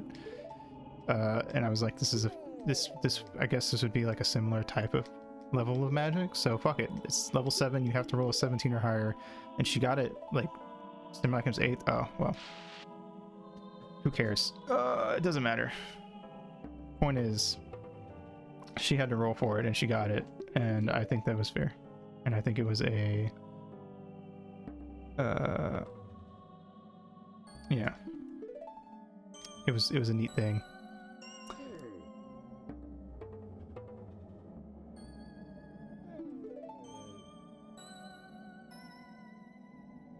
I thought it was a clever little bit, and I let it happen. But it's one of those things that I could really see like a lot of DMs getting really like annoyed about, as if, I don't know, you know, those rules lawyer type DMs. One thing I do try to have like certain levels of consistency though. So like in the last session, there was a bit where Nemo like got them out of a fight by like using speak with animals because he's a bard, or not a bard, a barbarian. He's like the bear totem barbarian or whatever, on some like slugs, and it was like a funny little bit where he was like, they were in like a volcano-y dungeon, and he was like, oh, we're fire inspectors, and I was like, okay, make deception, and he's like, well, it's not completely wrong, because like the whole bit of the campaign is there's like dungeons that pop up around, but like they pop up in like weird places, like, so like the first dungeon was like inside of a tree, this one was like inside of someone's like stove, the whole thing like that. But anyway, so like they found out about the dungeon because the dungeon kinda sorta, the dungeon like is inside the stove, and it like literally like expelled a big thing of fire and burned the house down, and that's how like the group they work for like found out there was a dungeon there. So like he was like, well, it's not technically a lie because we kind of are fire inspectors, and I was like, all right, that's fair, you can roll persuasion, and I let him, and he like rolled high, and the snail guys were like, oh, I'm so sorry, like please continue, didn't mean to get in your way. Anyway, later on they ran into some kobolds, and Joaquin's character can speak Draconic, and he was like, all right, I tell them I do the fire inspector's bit. I was like, okay, roll persuasion. And he was like, but I want to roll deception because it's like kind of a lie.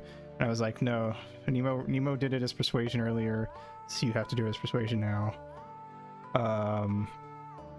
So I think there's a certain level of consistency like that you should maintain, that I will stand by. I think if you make a ruling, you should stick with it, and not you know, flip-flop too much. I think if you're too willing to like flip-flop around on rulings, then you open the door for a lot of really broken shit where your players feel like they can get away with like literally anything as long as they have some vague reasoning for it. And I think that can get to a point where it's a little iffy. Consistency, rule accuracy, I agree. Yeah. Whee! Fuck you. Meow. So yeah, stuff like that. Yeah.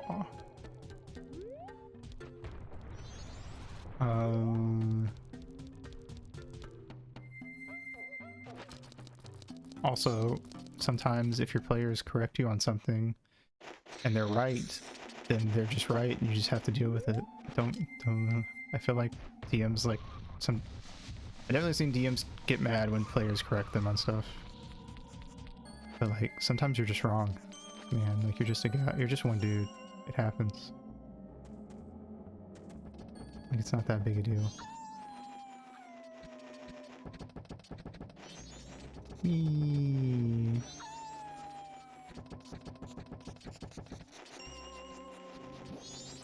Fuck you.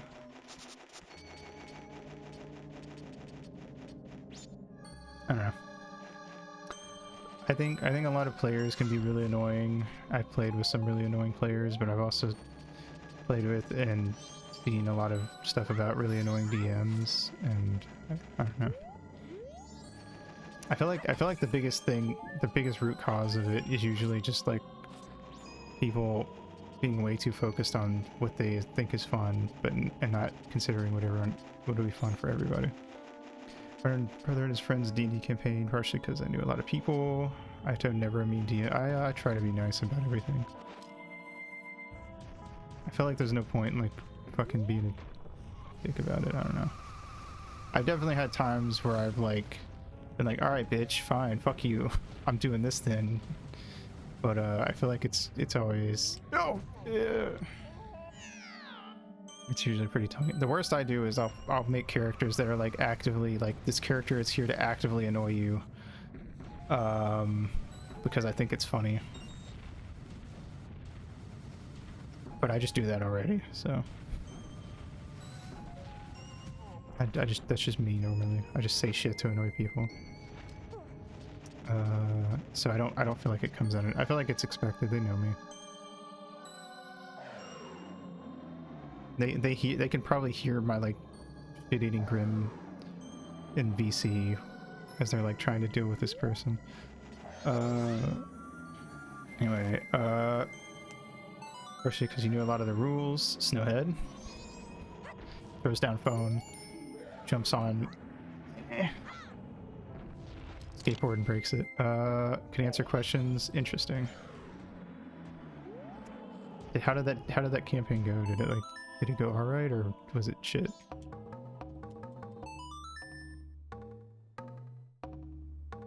I'd say if I had to like name my faults, it's been on hiatus. Well, shit, that happens. That's kind of the biggest thing. If I had to name my faults of DMing, I actually think my biggest fault is that I will I'll come up with plot lines, but if they take too long, I'll start to get bored and I'll start to want to do other stuff. So I definitely have like plot threads that sort of just like take really weird turns at certain points that don't make a lot of sense, because I'm just kind of like, I've had that plot in my head for so long that I'm not interested in it anymore by the time we're like 2/3 of the way there, and I just want to do something else. And you know what? I think that's kind of valid. I'm not gonna lie. I think it's kind of a fault, but it's also valid. Like, sometimes I don't want to run a thing that I'm not interested in, so. But I think I could be better about like trying to take the stuff that's already there and try to make it more appealing to myself instead of changing it completely. So there's like a middle ground there. And I do that a lot. Starting the apocalypse shortly after. I see. Thankfully, my group was playing on Discord from the get-go, so that was never a problem. If anything, it was a boon. It just made things easier for a while.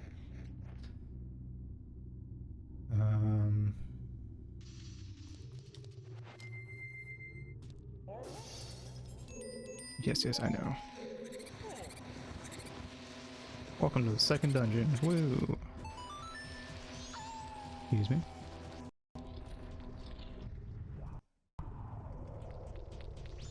We're gonna save state real quick, just in case. Alright. Some of your people had life stuff. Oh, I see. That's fair. That happens. Oh god. Fuck that up. Doctorate thesis. Yeah. Very fair. Need to get that fairy before I forget. Should I pull up this, like, I probably should pull up the list of all the fairies in here and just like have that open. Just to make it easier on myself. And I'll just check it every couple rooms. see, stray fairies. Woodfall. Okay, Snowhead. Yeah. There are 2 fairies in here, and I remember where the 3rd one's at.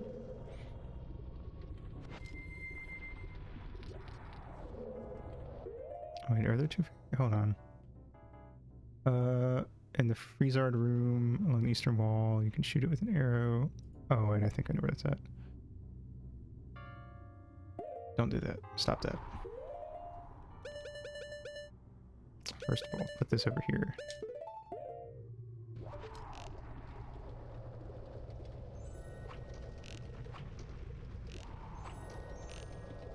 Wait, what the fuck? There's like a weird, I forgot about this. There's like a weird invisible wall there.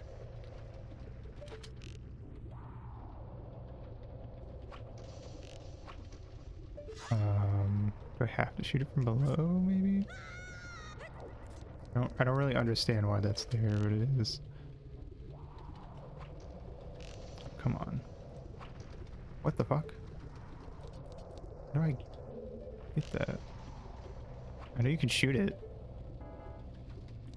Like, what the fuck?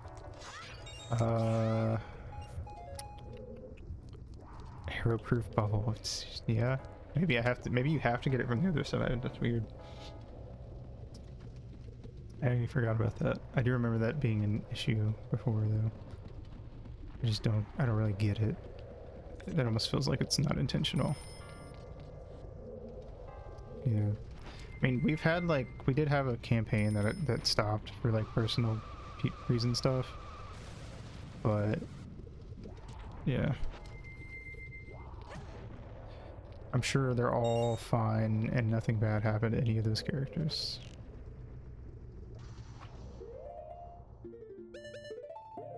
Or they're dead, I don't know. It's open for interpretation.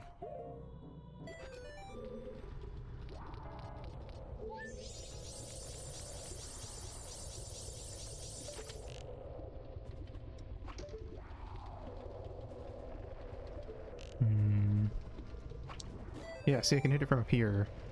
It's so weird. Anyway.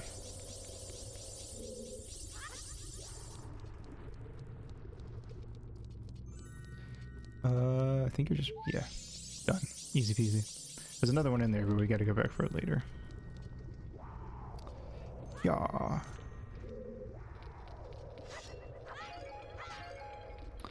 I do kind of agree with the whole no D&D is better than bad D&D statement, though. Because I think enough bad D&D will just kind of make you not want to bother with it after a while. Do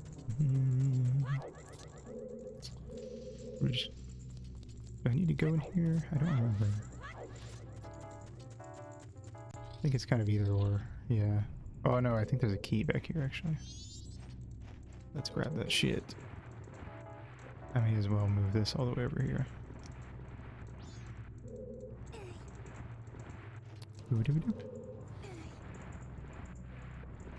But I think that's kind of true of anything. Like, I think if you watch a lot of anime and you watch a lot of really bad anime over and over, like, you're just really unlucky. I think you're just going to go through a period where you just kind of lose interest in watching new anime. Because you just got too unlucky too often. It's going to start to feel like not worth your time. Granted, I think that threshold's going to be different for different people, but it's there.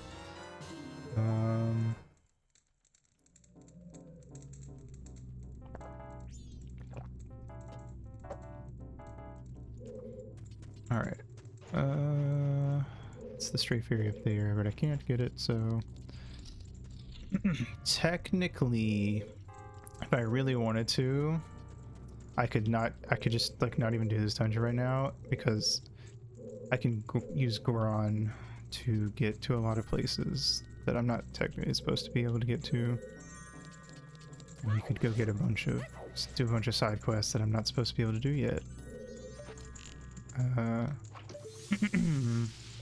get a bunch of items I shouldn't have. But I'm not going to. We'll do this mostly in order. There'll be a couple things I do like earlier than most people would, but not technically sequence breaking. Although I might Goron hop my way into Great Bay just for funsies.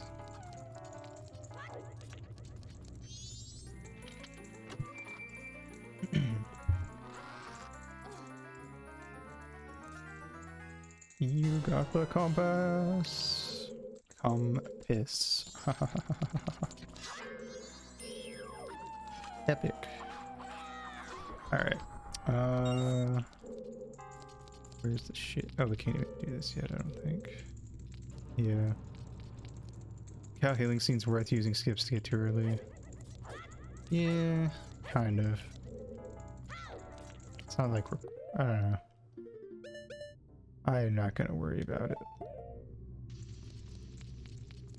There's a lot you could do with Zora if you get it early.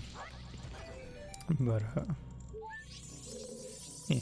We're gonna do it all anyway, at some point. This, if I didn't 100% the game every time I played it, I wouldn't feel as bad. But I'm gonna do it all at some point anyway, so I don't really need to rush. I kind of like to play. Also, I just kind of like to do things in the same order every time. There's a secret one in here, right over here. This one and the secret one in the main room are the two that I think are like the most annoying. Oh, there's actually a third one that's like hidden in the ceiling in one room, but sneaky, yeah. They get pretty sneaky in this one. Great Bay is more tedious than anything. I think Great Bay, just in general, as a dungeon, is kind of tedious. It's my least favorite for sure. I feel like I used to say this was my least favorite, but like, it's not that bad. It's got a similar thing to the water temple, where like if you fuck up, you kind of have to like retrace your steps. I think it can be kind of annoying that way, but to be fair, Great Bay also has that problem. So, I don't know.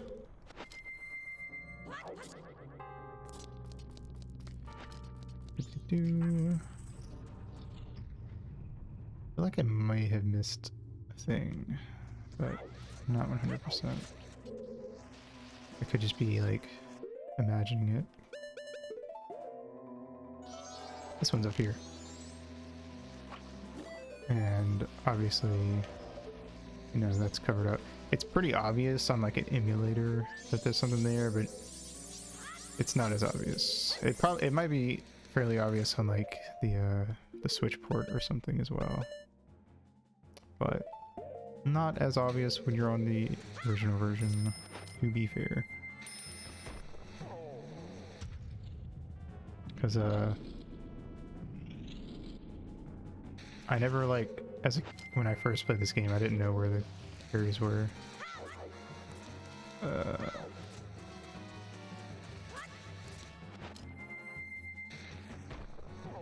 Yeah.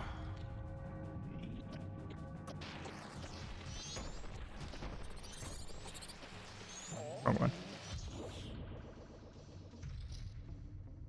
Wait.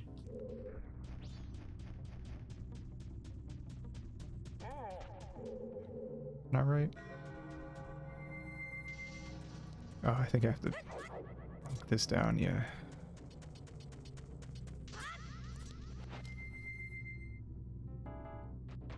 Or something weird like that. Oh fuck. Oh, what? Oh, I forgot. For some reason, like Goron Link doesn't want to climb up there. I don't know why. Because I got high. Because I got high. Because I got high. Ba-da-da-da-da-da.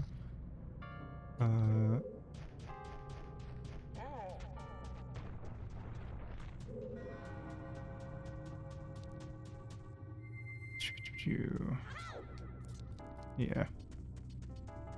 I remember.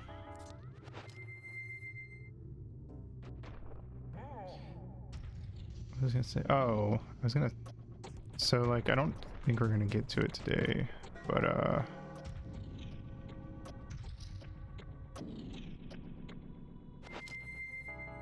I was watching a Super Mega podcast,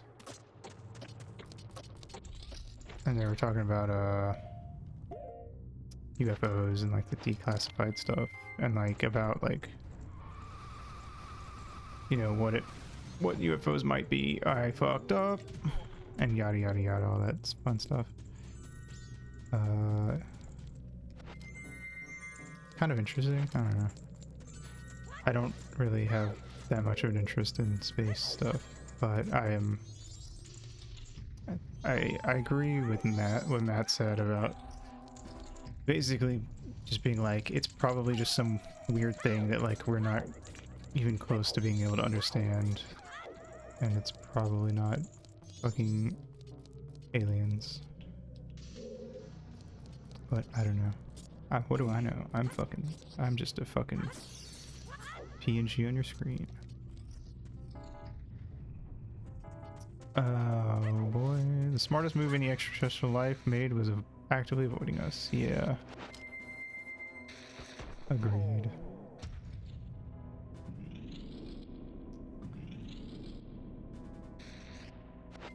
This room's a little annoying to have to do.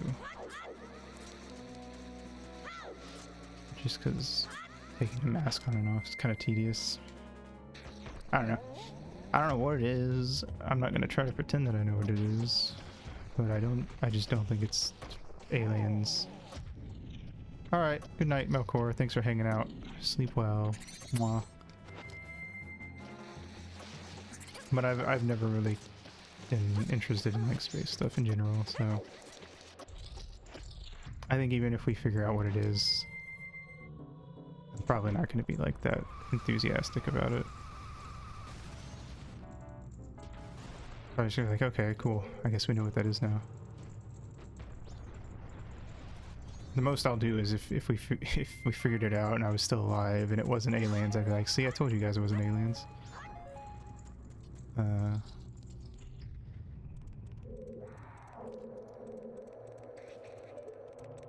Oh wait, I need to go over there first, don't I? Because I gotta go fight the guy. What if I turn on the L to levitate cheat and I just like cheated my way through this dungeon? Wouldn't that be funny? Whoa.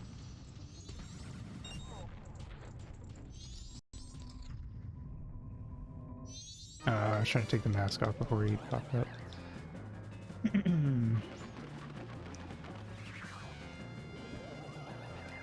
Help for Link. So true.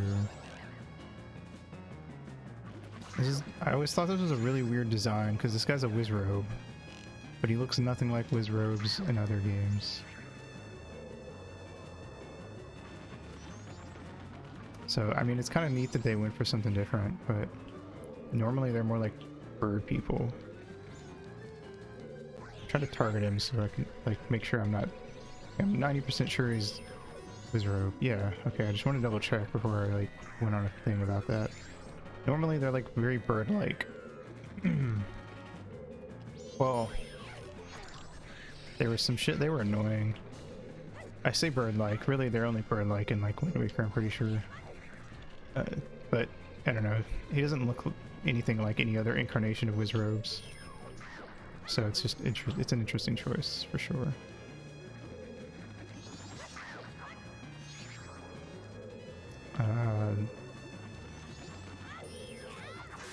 Dead. Yeah, the Breath of the Wild Wizrobes were pretty annoying to deal with, but if I remember right, their weapons that they dropped were pretty good. So that was kind of neat. The only 100% T-type thing I did in that game was trying to get all the Sheikah map thingies so I could get around more easily. The Sheikah towers. I remember that a couple of them had Wizrobes. for the fire and ice ones, but the electric ones. Yeah, I remember the electric ones specifically being like a huge pain. We need to go backwards. Unless you had electric resistance. Yeah, fair. I very rarely had electric resistance, so...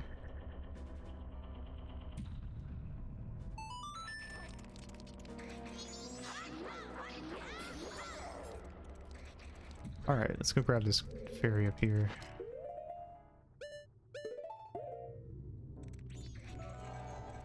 Oh, I forgot that was there. I think that's the map.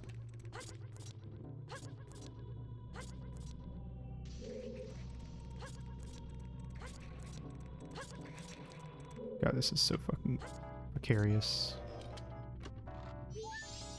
Cool, that's 7. I'm probably gonna check the thing in a sec to see if I missed any so far. Okay. 3, 4, 5. There's one that I have missed, technically. Touch map, let's go. I think, if I remember right, in the Ocarina of Time speedrun, maps and compasses aren't required, but they are in Majora. It's one or the other. One of them requires them for 100%, one of them doesn't, but I can't remember which one is which. I need to kill these fuckers.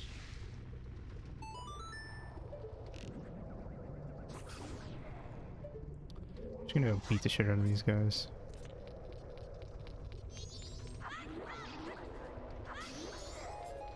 But it's interesting that like one game, because like they have different people like who are like running them and making the rules. It's kind of interesting to think about like one game requires and one game does not. Because like I personally wouldn't consider them part of the 100%. Because like to me, 100% is like stuff that like is on the maps is on the like these 3 screens are the 100%. Like this screen, I don't really care. I don't know. That's just me. Like, this is all the items. This is all the masks. This is all, like, the quest stuff. I don't really care about the map being filled in, but, you know, it's whatever. It makes sense. We need to drop down here. Oh. Well, first I'll go in here, actually. And do this, and then we'll drop down, and we'll do all that fun stuff.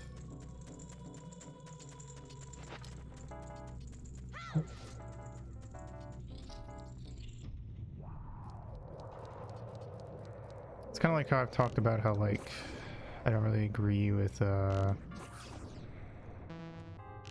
rule set that exists for the no hit, no death runs, like the sort of quote-unquote official group that like decides rules for those. How they like don't allow you to do certain things that I think pointless to take out.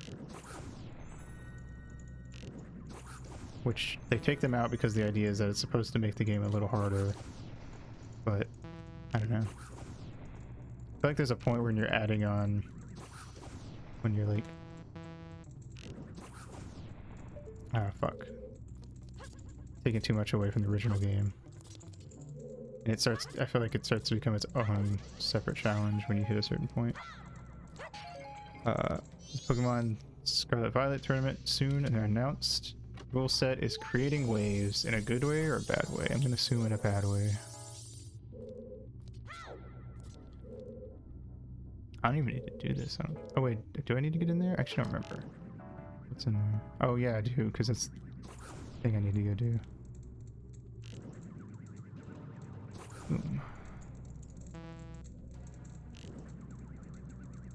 Boom. Apparently you have to write down your team, Terra types, held items, and moveset, but your Pokemon stats and natures are secret. Interesting.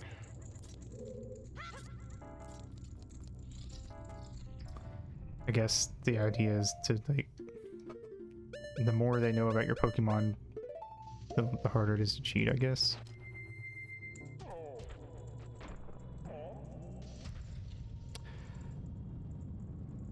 Oh, I forgot that takes it all the way up. I mean, that's fair. I guess, actually, I think there's only 2 settings for that, is all the way up and then down.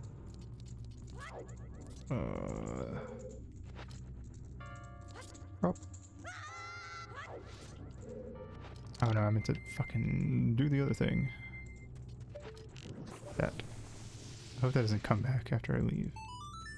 Just prevent straight up walling people, but also a lot of people want the cat's prize of you're screwed and can't do anything. Yeah, I can kinda get that.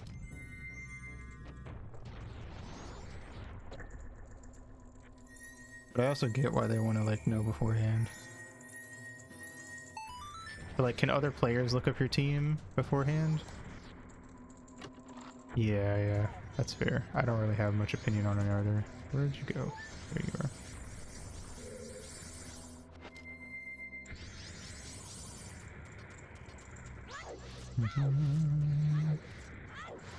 Do I need to go back up this way, or is it better to go the other way? I think it's actually better to go this way.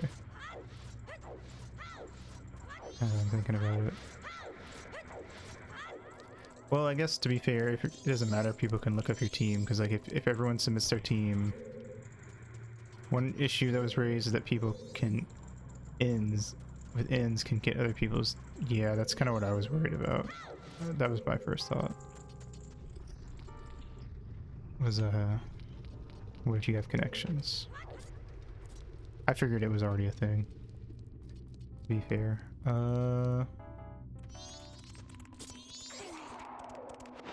Oh, wrong thing. Keep doing that for some reason. Take it off.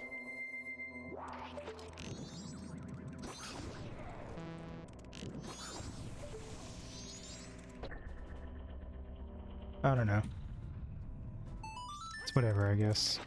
No matter what rule set they do, there's always going to be something that people complain about. So it really isn't like the worst.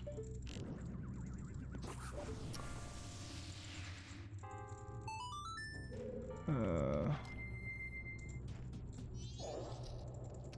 feel like I've gotten all this. I've been pretty good about stray fairies.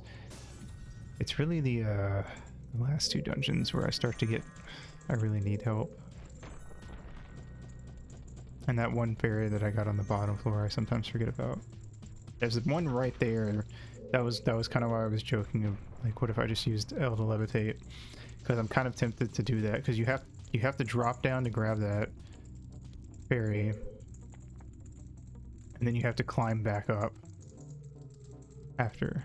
Don't use terrestrialization that much, but I can appreciate how it can be instrumental. That's fair. I don't even really know much about what it does. Nice. Alright, see, because my biggest mistake is that I tend to wait to get it, but you really need to get it like right there, because you can like basically just fly back to where you were. Where was I? Was it that one, or was it? No, it was this one. Changes your Pokemon to a single type of whatever its T-type is. I see. So, can you like predetermine T-type? Like, can I make my Pikachu a ground type? Or does it have to be like a specific thing?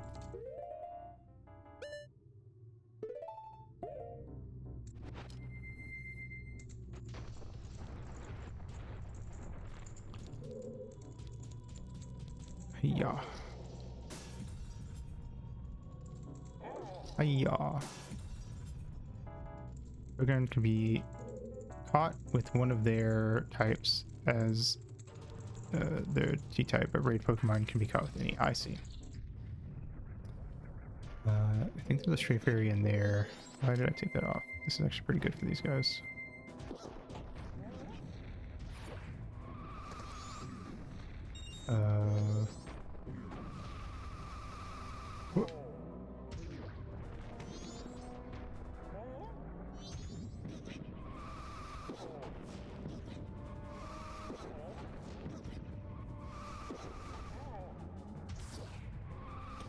Your Pokemon's typed any that you want as long as you have 50 shards of that type. Okay. So you can like grind for it basically.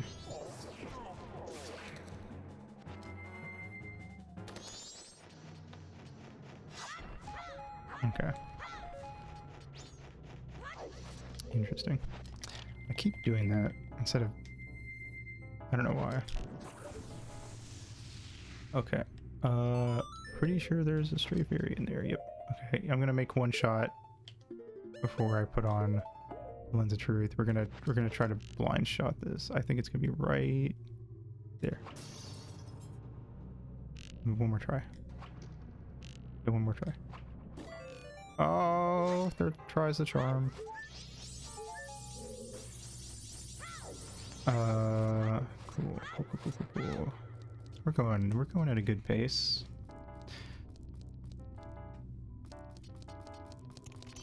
Hello. I'm going to kill you first, and then I'm going to kill your friend. Okay, cool. Vassalizing adds a bone. Oh god. Notice the type of moves use that share the Pokemon's type in addition to stab. Interesting. So if I had a Pokemon that became fire type, and then it used it like Fire Blast, it would be like really strong compared to normal, basically.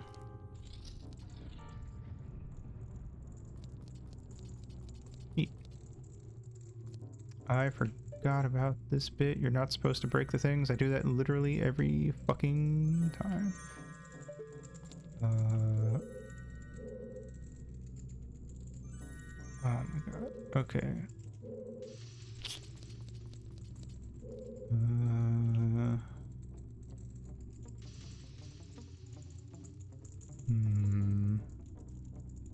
What if I...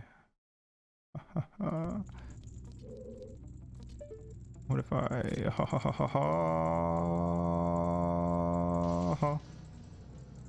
You didn't see nothing.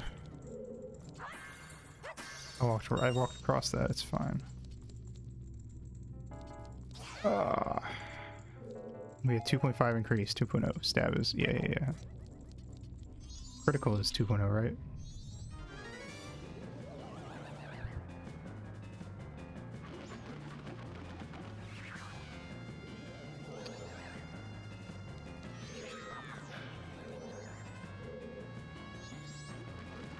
Yeah. I think so. Yeah. I don't remember. I remember when I learned about stab, I was like, I genuinely was surprised by it. Well, I was surprised that it was like, it had like a, I don't know. I was surprised that it existed because I thought that like I kind of just assumed that like the balancing was already there for like, from like oh no, let me do that. I gotta wait. Added a math class you can take in the game. Yeah. As a kid, I just assumed that the balancing was only strong fire Pokemon can learn strong fire moves, and that's how it's balanced. You know, but it makes sense that like that would be the case. It also means you can like let Pokemon learn things out of their type, but it's not. It's just like inherently worse for them in that case. I don't know. It's kind of interesting. It's a neat little setup, if I do say so myself. We're missing a room though. I gotta go like do that.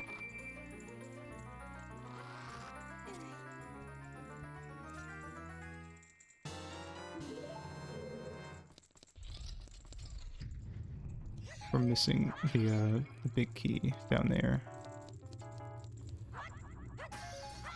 I gotta grab it.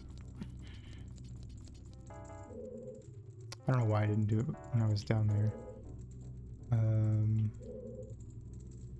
Whatever. It's my fault. That's on me. I was just being silly. Kind of played with the idea of some of the mega abilities where those turn to normal type moves. Oh, that's interesting.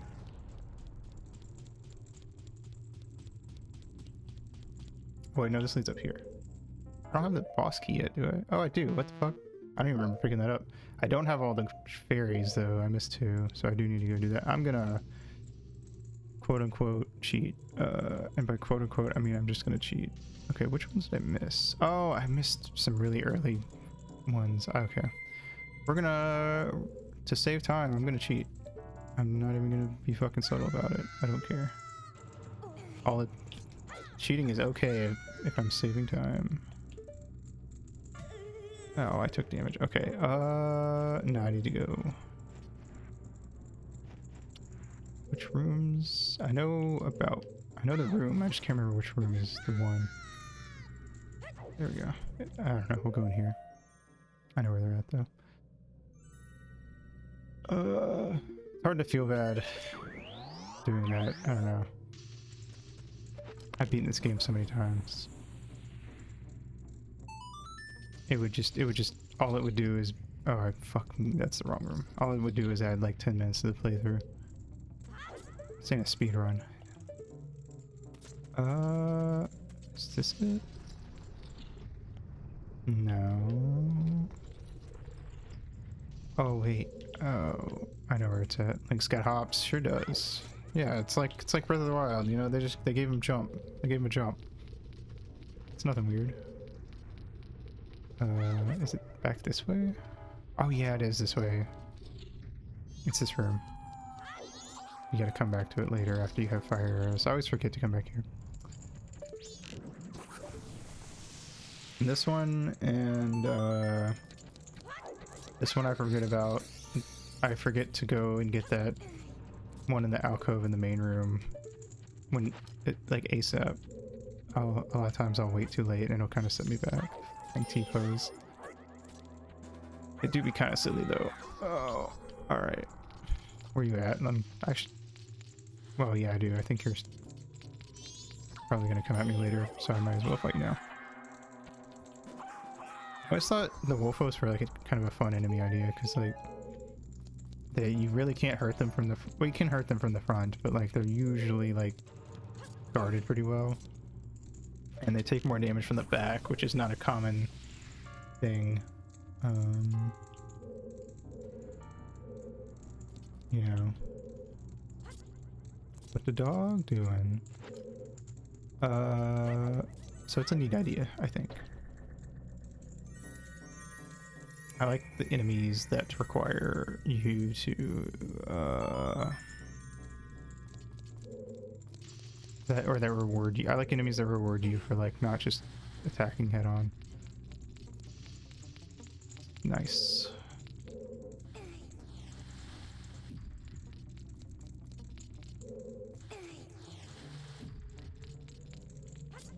Yeah. See, I could have just flown up here, but I did the puzzle properly because I still want to actually play the gosh dang game.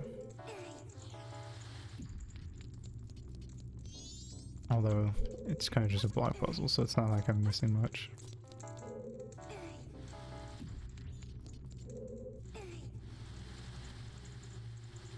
Alright. I'll push it just to be safe. I think that's fine though. Actually, I also, because we talked about Defunctland earlier, I also watched his video on, let's grab this last fairy, and I'm just gonna fucking fly to the top, because I don't care. Cool. You know, to be fair, if we're gonna fly, I could just, like, leave and get the thing now, because, like, it makes all the same difference, so. Yeah, fuck it. Normally I wouldn't, because it's waste time, honestly. It's not necessary. But since I'm emulating, I may as well make use of it.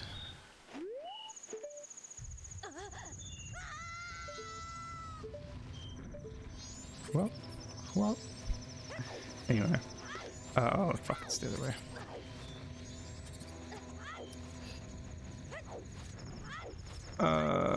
Oh, I was gonna say I watched Defunctland's thing on what the fuck is it, Splash Mountain, and like, well, it wasn't on Splash Mountain, it was on Song of the South technically, but you know, it was kind of on Splash Mountain, and that other Six Flags ride that was like similar. It's pretty interesting. It's kind of sad how many, like, cause like, I think, did Defunctland also do the video on that one like Garfield ride, like Ocean Explored vid he did? Yep. I will do that. 1, 2. Yeah, okay. It's kind of sad how like little care goes into a lot of these.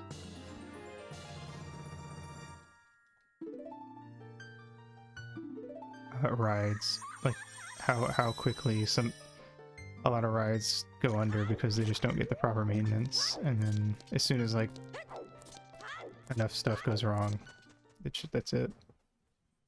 They just scrap it.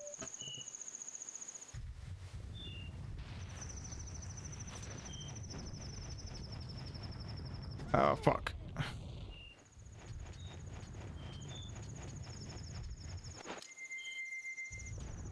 Kaboom. Alright. Walks out of the temple, floats upwards, does not elaborate. Feels like something out of a terminal montage video. Whee! Oh, oops, let me, there we go. Yahoo! Alright, go, what's up?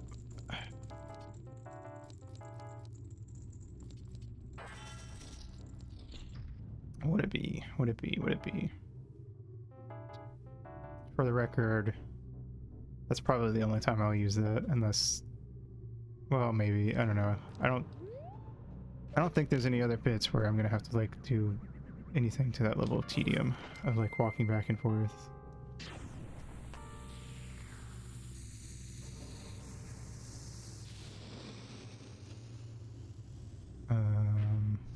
Snowhead? Hey, Era. What's up? Hey, it's Goat. The Goat. Hope you're doing all right tonight. You guys ever notice how many songs like have like lines end with tonight, even though half the time it doesn't even rhyme, but it still works for some reason? Which, to be fair, I'm of the opinion that like you don't actually have to rhyme for like a line to work. I feel like a lot of people think you do, but I think it's an easy way to make a line sound good, because like we grew up with listening to like stuff that rhymes so much, so it just kind of like inherently sounds good to us. Fuck me. But I think you can write stuff that doesn't rhyme at all, but it still flows really nice. Stop. Stop.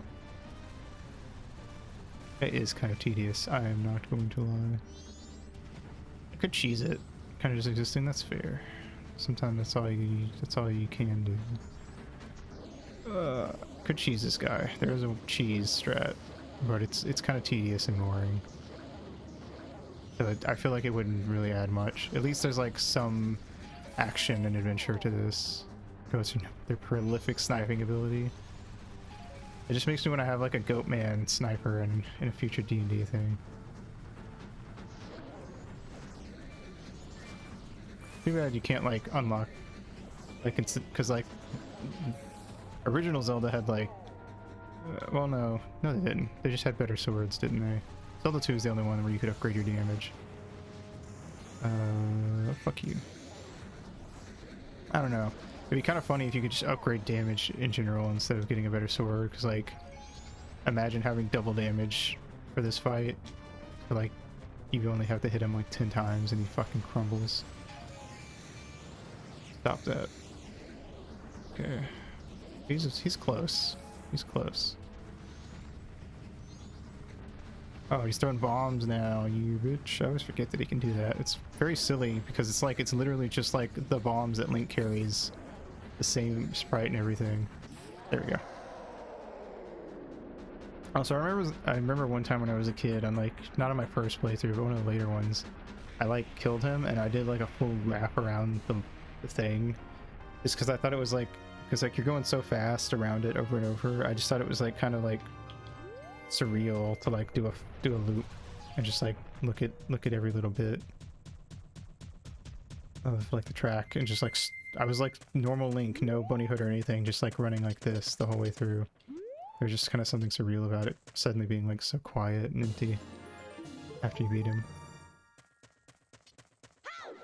Yeehaw! Goat dead. honestly, like I know we kind of like cheated a little and cut out a good like 10 minutes of that of backtracking just for posterity or posterity. Is that even what that even means? I don't know. For the sake of keeping things streamlined and quick, because I've done this 40 times. But aside from like floating up and down in that bit,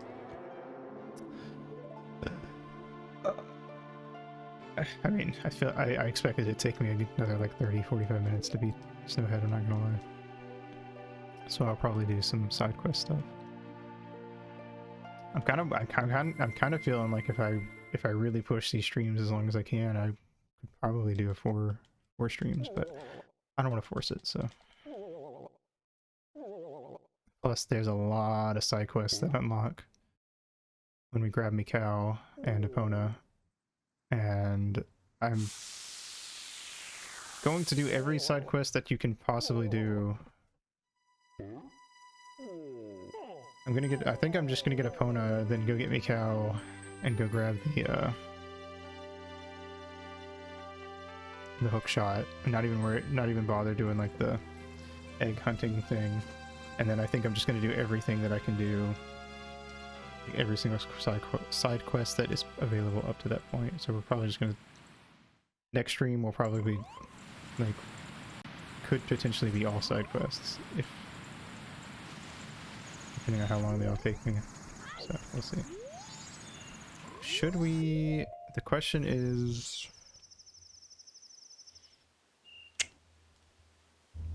should I do the Razor Blade and Idaho side quest stream? Yeah, and you're not gonna get a lot of those, so you better enjoy it.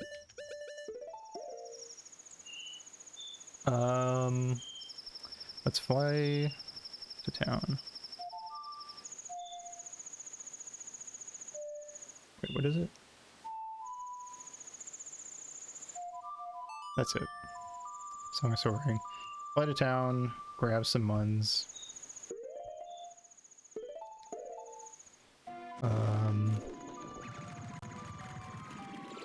Okay, so I got double magic. We need to do the Goron race and the Gilded Sword. If I get my, I don't remember if you can like go to the smiths at night, and like you might have to go during the day. And if you have to go during the day, then we're gonna have to reset time and beat Goat again before we can do any of that. But we need to get the Gilded Sword. Go ahead and get it out of the way now. Why am I doing it this way? I need to go get like big muns. Actually, that does kind of work. Yeah, because I can get the 20 rupees. So I'll just do that. Running and getting a whole 100 rupees would just be a waste anyway. Not that it really matters. I think we need 200 rupees exactly to get the razor sword thingy. I don't even know if we can do it. Like I said. You know what? Well, we'll see, because if I can go to him at night, that's what matters. I have to do it because it takes until the second morning to give you the razor sword, and it takes till the third morning to get the gilded sword. So you have to do it on the first day. You might have to do it on the first day, like literal day, is what I don't remember. So that's what we're gonna find out. I'll go talk to them, and then after I talk to them, regardless of what they say, I'm gonna take a pee break, and then we'll do a little side quest in for like a good 30-45 minutes. Think of a few things. I should at least, I think what I'll do is I will get the gilded sword and the powder keg license, and get Epona and do, we'll go ahead. I didn't think we'd get to it tonight, honestly, but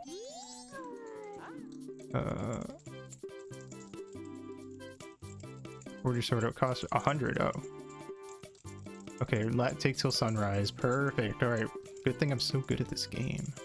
I'll do it. Come back tomorrow morning. So now we have so long as I can get it, beat the Goron race, before the third day, then we're good. Alright, I'm gonna go take a pre-break. I will be back and we will go have some wacky little races.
I did not even realize that the little ice cube around an emote was one of the available options. I like that. Okay, so actually first what we're gonna do is we're gonna get Dungira's mask. Wait, I can't because no ice. That's right. I fucked that up. I'll have to come back for that later. Oh well. Learned it from Joe. I see. Some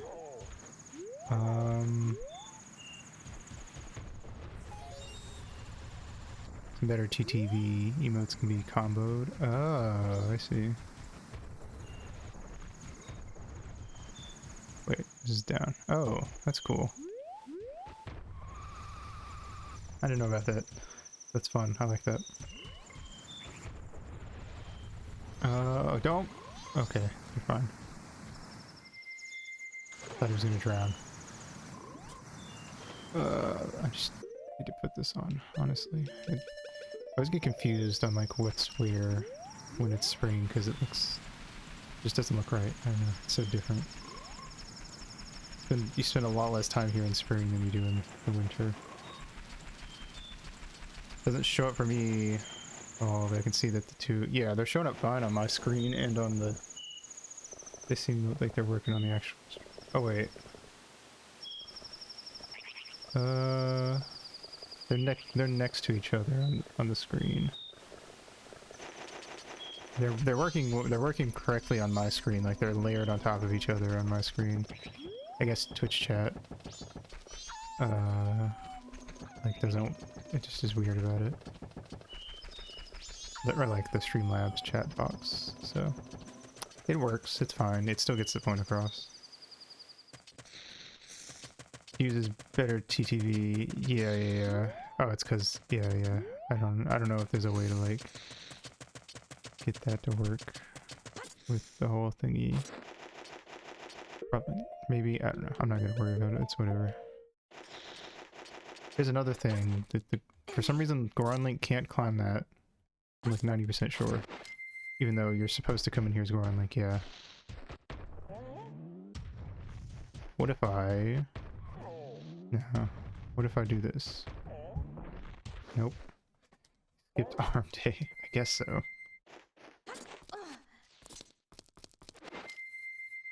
Anyway. I gotta do this whole fucking bullshit. I gotta pay him money, I think. Oh no, he lets you take the test for free. You have to pay him if you want to get another one. But it's cheaper to get it in Clocktown. Because like he wants it for 100, I think, and the guy in Clocktown's 50. If I remember right? Whoop.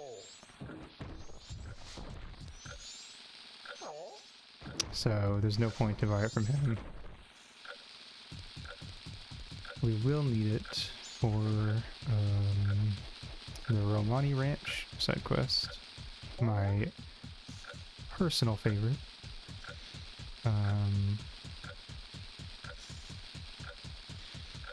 Which we will be doing shortly. I'm genuinely curious if, like, aside from getting the Sora mask and the giant Gorons disappeared, don't know. The only other game I can think of is the Oracle games. That they have them, and I think I'm pretty sure they at least came out after Ocarina, if not after the Majora as well. So, but aside from that, I don't know if they ever appeared again, but it's a fun thing, and I miss it.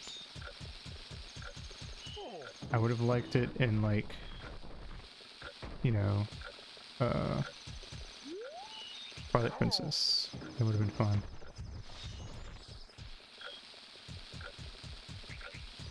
We'll see. Maybe if we're lucky, Tears of the Kingdom will have it. Okay, that's good enough. I think. Let me get better placement. Okay. And we're gonna shoot it to set it off because I don't feel like waiting. Alright, cool.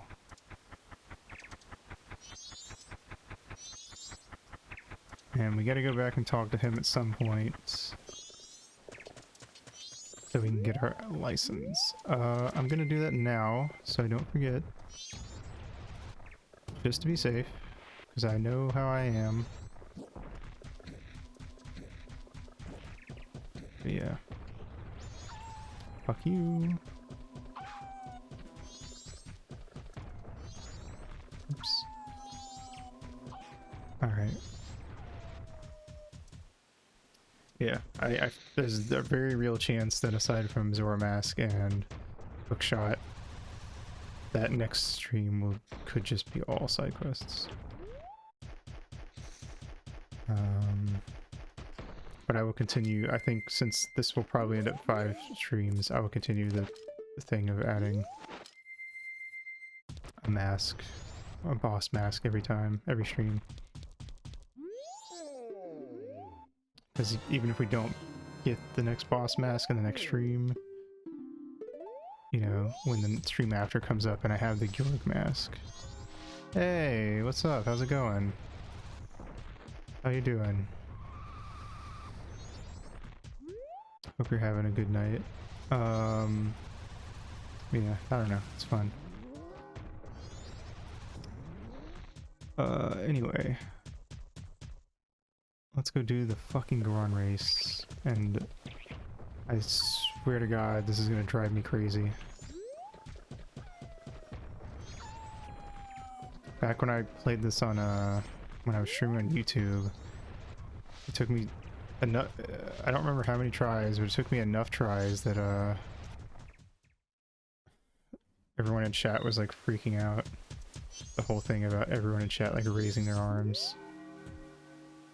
Should I wait until day to start? I don't want it to, like, fuck me up if I start now. I'm just gonna wait.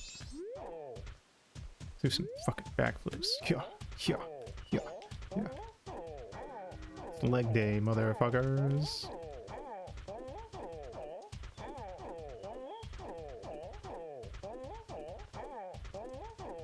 Moving and grooving. Alright. Cool. You do be making some noises. Okay, it wouldn't have messed me up, but better safe than sorry. Alright. I'm definitely gonna have to do this at least twice. Alright, 136. So true.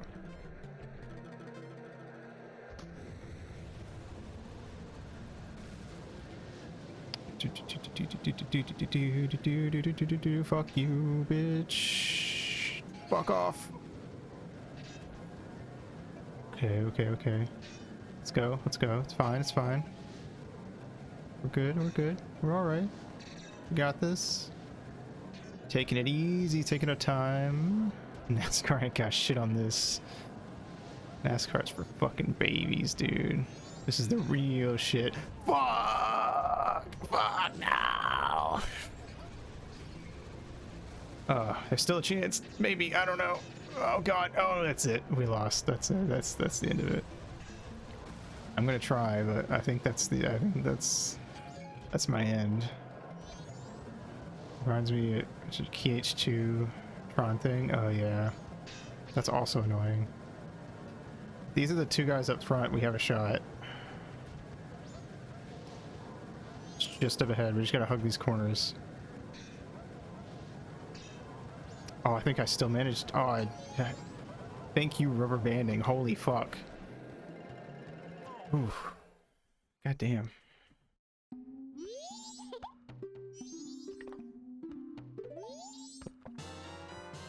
That was intense.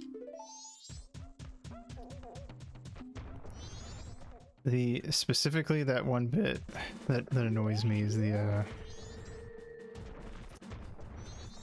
when you're on the bike. I don't know why. I'm just so bad at it. Honestly, that's why I don't like it. I won't even lie.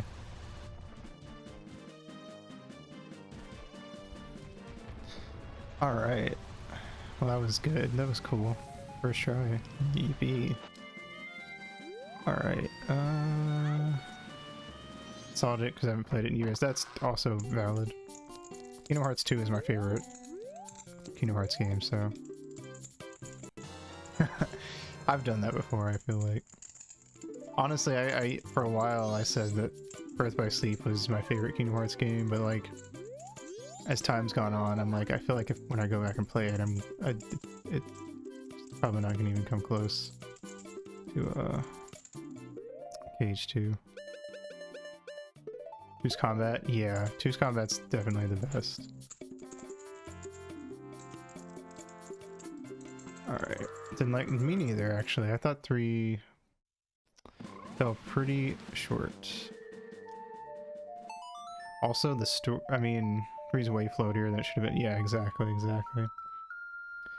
Like, Kingdom Hearts isn't really known for its story, but like 3 really just fucking bugged the hell out of me.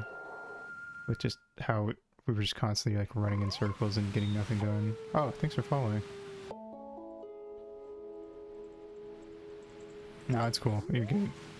I don't really get to see a lot of your streams either. I came in when you were streaming God Hand, but you were like I like put it on and I was like, alright, I'm gonna go sit down and watch that in a minute. I walked away and when I came back you didn't stream and I was like, fuck. And then 3, it wants you to bat everything away. That's true.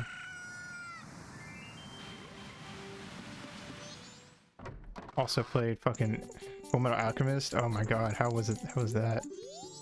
I never actually played that game. I feel like it's one of those games that's definitely either absolute shit or it's like actually surprisingly cool. It was not as good as I remembered. Oh, that's disappointing.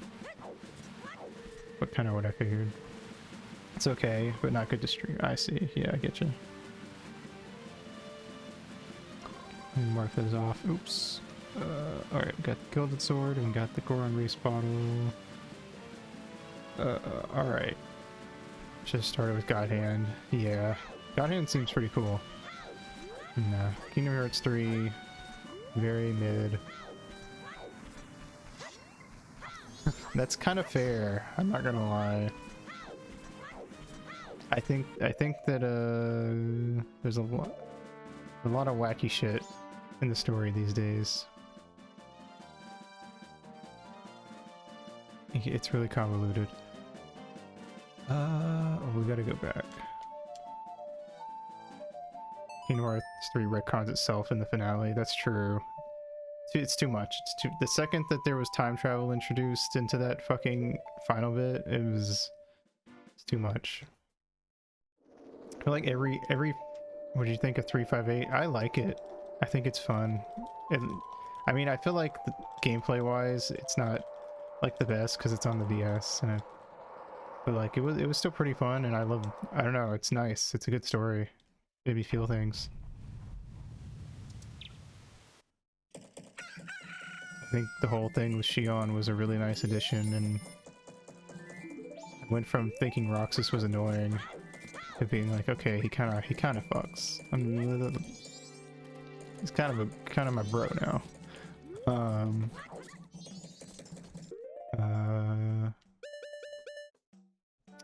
I need 50 buckaroos.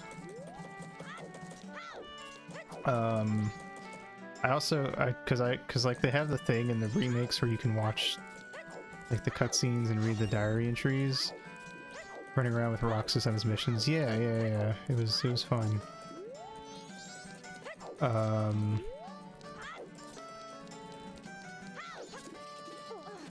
But like you can read them and watch them, but I agree with what I heard someone else say was that like if you watch all the cutscenes, because we did that for Chain of Memories, and it actually was like, I actually kind of think there's like some stuff in Chain of Memories that's actually like kind of fun story-wise, even though it kind of fucking sucks. But like just watching all the cutscenes in one go, it's really not the same. Like it takes away a lot of like the tension and stuff, and also the pacing is just all completely off because like you're just getting cutscene after cutscene. Yeah, playing through it and actually like living the day by day, it's a lot better, for sure.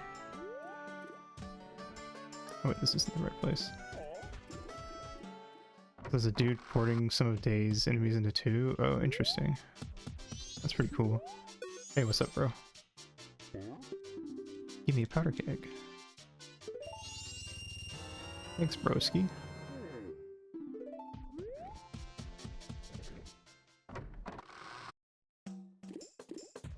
Yay. What's you guys' opinion?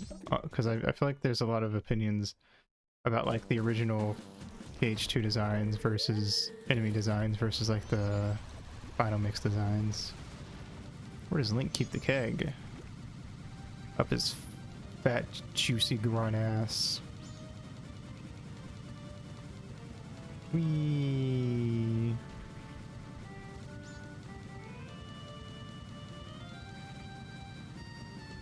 Fuck that fucking owl up there. Never actually played Final Mix. That's fair. I've only played the Final Mix versions. I have the originals now, but I didn't actually play. I didn't own the games growing up. If nothing else, the reason why it's such a massive dunk fight. Yeah, exactly. If nothing else, being able to skip cutscenes is a big win for the Final Mix. Kingdom Hearts 2 Final Mix killing the Pride Rock easy XP spot. How dare they?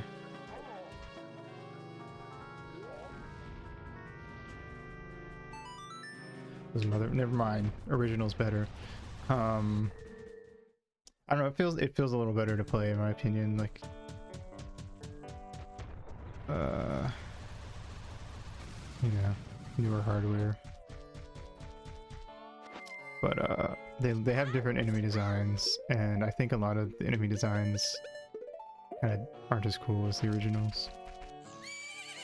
Kingdom Hearts story, yeah, I agree. I've said this a lot, but it's very simple and it's very self-contained, and it has, but it's simple, but it still has, like, you know, like enough going on, and there's like genuinely like a lot of touching little bits to it about, I don't know, it's cool. It's cool.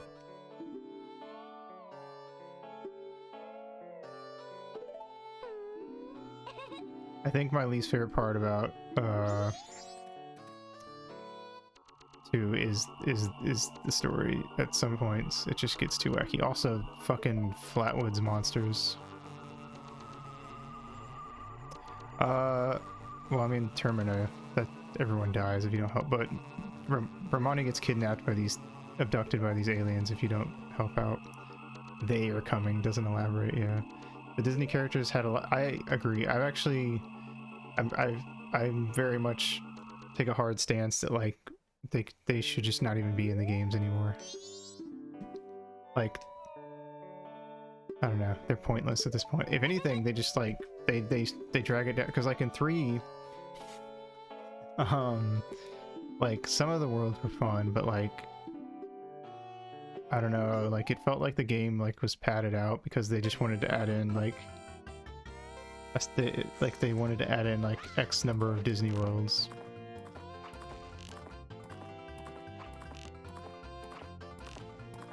It's 3 and had 0 Final Fantasy, I assume is what you said. Hold on.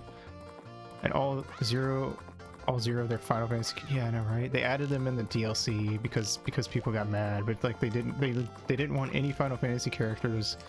And Nomura was like, "Oh, we don't need Final Fantasy characters in Kingdom Hearts anymore." Like, they did their part, and I'm like, but we're gonna go to fucking Frozen. That fucking train wreck of a world. I hated Frozen World so much.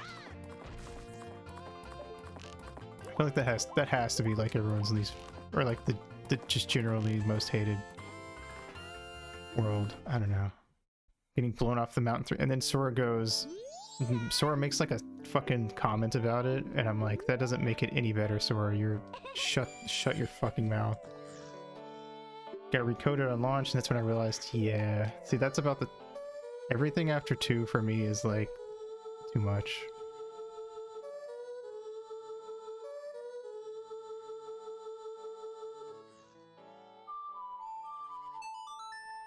Mom was a good sidekick because he can just steamroll enemies and you don't want to do it. That's fair.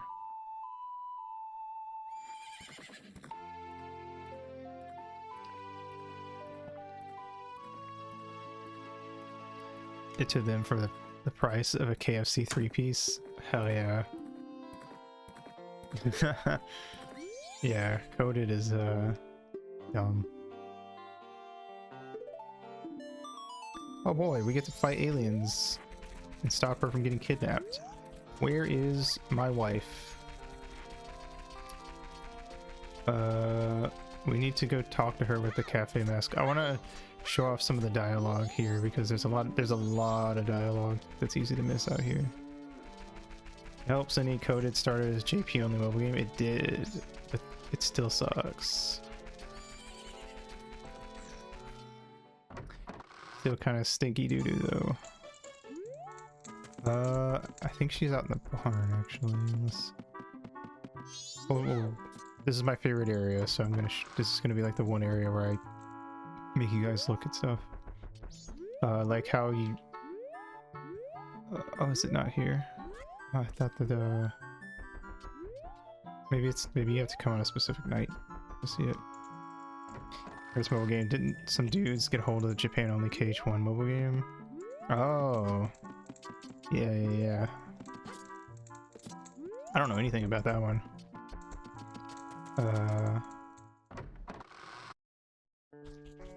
I know that it existed, but like I've never. Yeah. Some guy said he has it and won't release it. Wow, what a fucking asshole. If that's true, then that guy's a dick, and we should beat him up with our keyblades. No, where is she? I want to see my wife. Crimea, my beloved. Probably at it. Oh, there's some cows over here. I think she's probably next to them. The fuck are they? Fuck are the fucking cows? There we go. Fight them in the mall parking lot. Hell yeah, dude. I'm down. Let's go. Crimea. Oh my, did you come from town? Then that means Milk Road is open to traffic. Good, I can deliver milk to town now. Welcome to Romani Ranch, Chateau Romani's village. Enjoy yourself. Alright. So like we come at her with the fucking cafe mask on. Let's see. Did some middle-aged woman put you to work? Cafe isn't here. Oh, I love that whole fucking shit. Seen the Lost Kingdom Hearts? Oh, I saw that. That was so fucking cool. That was sick. So yeah, I think I mentioned it before, but the whole thing with Cafe and Anju and how Crimea is in love with Cafe and there's a whole love triangle. Kind of wacky. Yeah, no, I thought it was good. I thought it was a good pilot. I don't know. I'm really sad that we never got anything with it. Is there anything I should go do while I wait, or should I just skip ahead?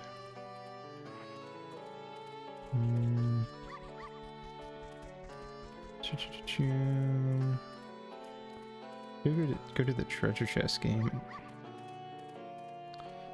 In March 3 Kingdom Hearts nerds just talking about sorry. But not sorry, actually. Username is a Disney reference. Is it? I didn't know that. What's it a reference to? Waiting for the mouse to find out. Mouse is coming. The old how to play sports animations. Oh. Yeah, see, that's cool. How to play football. That's cool. I'm gonna have to go watch that and see the reference. Alright, let's go fucking try to do this in one shot, but no promises. Yeah. Me.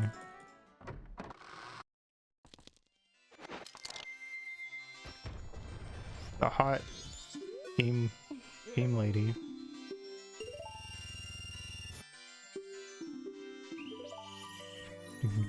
Not gonna lie, I thought I just assumed it was like somehow vaguely related to Metal Gear.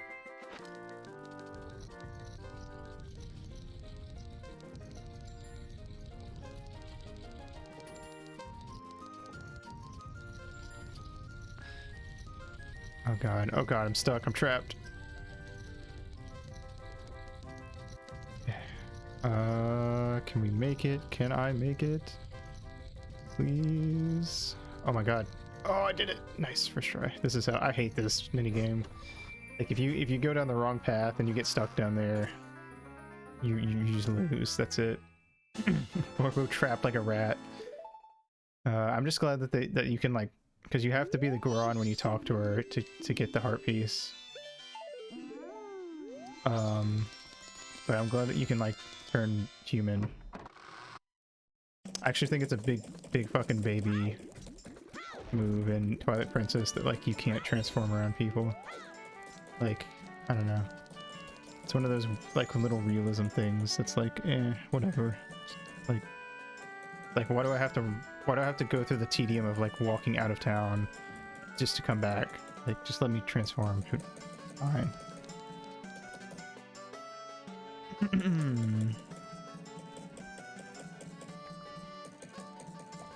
Not being able to do things by people. Go on. And that's all I can really do for now. Chad Majora's Mask Link versus Twilight Princess Link. So true. I do like Twilight Princess, but I think it's kind of underrated. That's what I'm saying. We need the Wind Waker Twilight Princess remakes on Switch. Like seriously. Pokemon Scarlet Violet, the roaming gimme ghouls count as people, so you can't set up camp next to one? That's stupid. What if you collect it, you can put up a picnic? That's dumb. Why, like why? Why not let you do it? Why can't you set up camp around people also? Like what's the point? I think that's about all I can really do.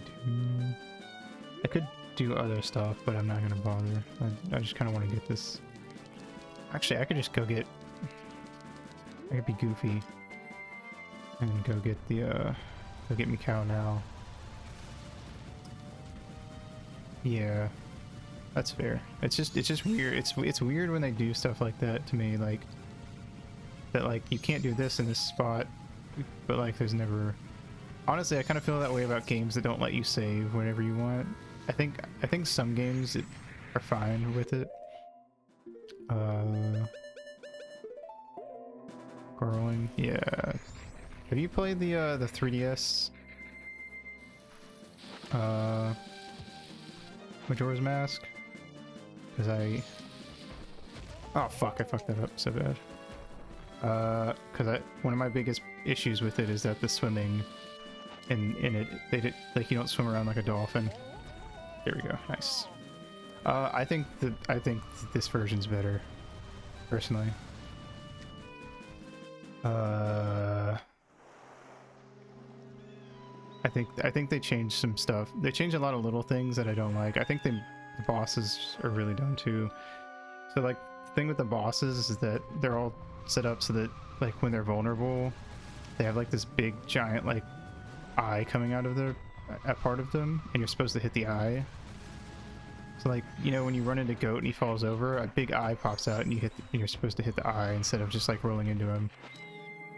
It's really weird and dumb. I don't like it. Kind of makes the bosses feel a little samey because they have similar ways of like hurting them.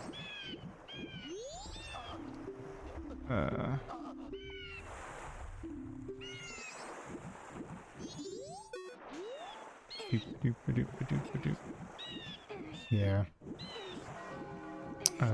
There's just a lot of little stuff that feels like unnecessary. Because I was actually talking about this earlier. I think the 3DS remake of go fucker. No, fucking go. Oh my god. Just fucking please. There we go. Damn. Man did not want to survive. I think the 3DS remake of Ocarina of Time is like objectively the better version. Especially if you've never played before, because like I'll always play the N64 version, because like I'm so used to it. But I think that that's the better version. But I think that there's just enough. I'm pushing him all the way to shore, and then I pull him back out, just as he thinks he's safe. I think they changed just enough in Majora's Mask that I think I think this is just a better version, personally. But yeah, so like the swimming in the 3DS remake is just like basically like normal person swimming. It's so dumb. It like it's not fun at all. It takes all the takes like any joy out of swimming around. Kind of tired of remakes. Me too. I talk about this a lot, but I'm sick that I'm sick of constantly getting remakes, because honestly, I'd rather them just go, here's a fucking emulated version of the old game. If it like released officially, give us $10. Like, yeah.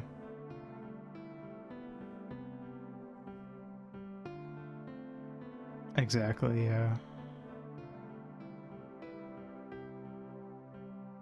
Like, I don't get why they didn't do a VC, like a virtual console on the Switch. I don't know. Like, they have this whole, the new thing, like, yeah, Dead Space, Silent Hill 2 remake. They want money, yeah. I wish I could just buy the individual games.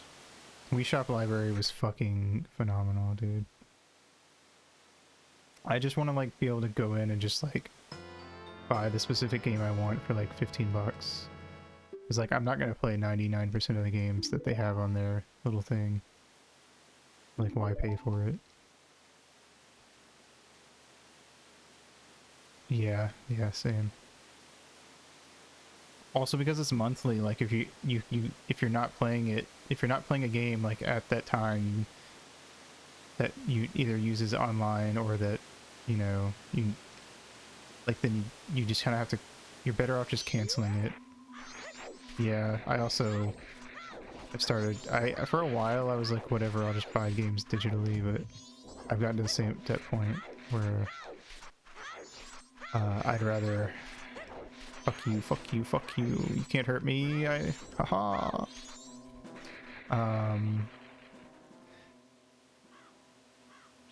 Wait. Yeah, I started getting games physically again, because eventually, like, the Switch is gonna go down, and like, I don't know, like what's going on with the 3DS now.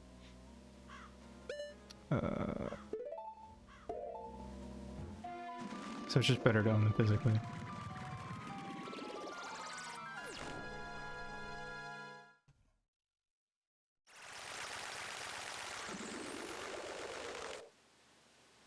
Isn't a bad thing. Yeah, no, for sure. It's not inherently bad.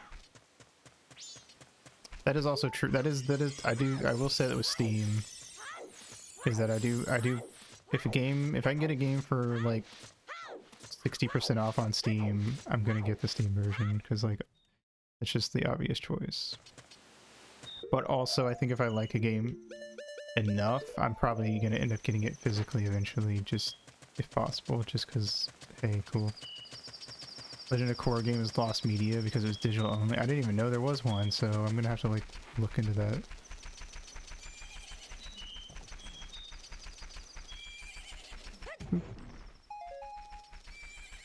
Now we wait. Actually, we should go talk to them. Platinum Games made it? Really? That's crazy. Is a fun rabbit hole? Yeah. It's one of those things that's fun to go down, but it's also kind of makes me sad that it's an issue to begin with. But the cows that pasture when morning comes. They're the Romani breed. Romani cows are the source of Chateau Romani, the most desired forbidden milk. Mystical milk that fills you with magic power. If you seek the dreamy milk of Chateau Romani, please visit Latte near Clocktown's East Gate. Ah, she's so adorable. Come back when you grow up, alright? Oh my god. Oh, sweating. Sweating. Oh yeah, I should have brought a glass of milk. Every time she says milk, Morvo loses it.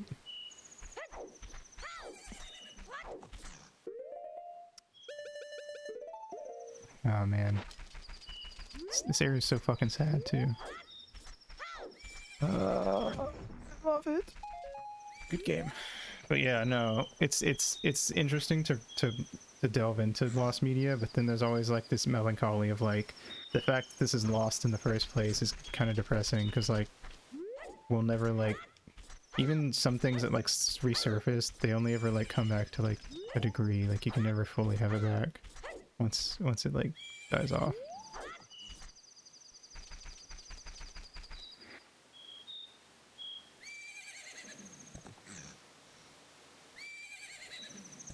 I don't know. Just one of those things, I guess. Also, fucking some companies are like actively trying to like push certain things into lost media. 3DS exclusive shop games, yeah. Yeah. It's fucked. Thankfully, what were you saying? What did I say? Who's trying to force? Oh, I just feel like, I don't know, I'm kind of exaggerating, but like, companies don't really care if their media becomes lost media, I feel like. Like especially a lot of game companies, like I don't really feel like they're like, oh, this game isn't available anymore, okay, we don't care. Well, it's not making us money anymore, so what does it matter? Animation's gotten absolutely obliterated. That's actually a good point. A lot of those shows, like, if you don't already own it or have it saved somewhere, like, you just can't get it anymore. That was fucked. Like, I hope that there's still physical sales of those shows, but I wouldn't be surprised if there weren't, honestly. There's a fair chance some of those shows never had physical sales to begin with. I don't know. That was fucking... It's the way animation's been getting treated in recent time is just nuts to me. Watch Klaus on Netflix during Christmas movie night and V's, and it pains me that shit's stuck on a streaming platform. Yeah. Yeah, the jiggle physics on the bunny ears is fun. Yeah, it is fucked. Like, there's things that you just can't own. And like, I don't know. And like, the HBO deleting every animated show. Yeah, I don't even really remember their reasoning for it, but I think it was like some cost thing or something, or... I feel like I remember people saying something about taxes, tax write-offs, yeah. Fucking... Goddamn. Just destroying media for some quick cash.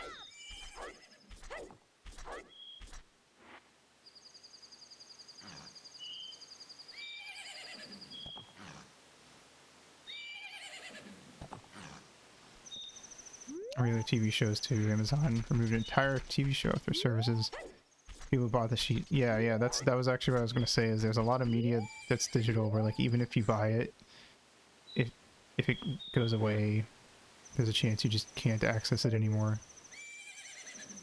Like, technically Steam games and stuff have that too, like they can, if there's like licensing stuff or like the original owners don't want it. Yeah. A lot of games you can still get, but I'm pretty sure there's like if they wanted to, I'm pretty sure they can make it so you can't get a game. Even if you bought it, but I could be wrong. But I think there's like certain licensing things where like if certain things happen, then it's fucked. You're just fucked.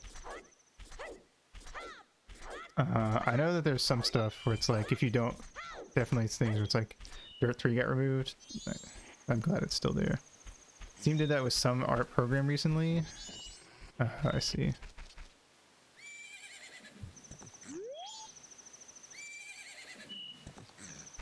Kind of fucked. Okay, here we go.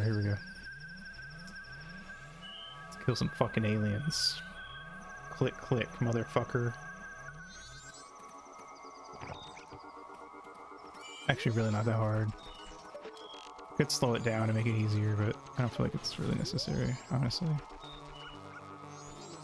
Hello. Oh, your name is Majora. How fitting. Welcome, welcome. Hope you're also having a good day, morning, night, evening, etc.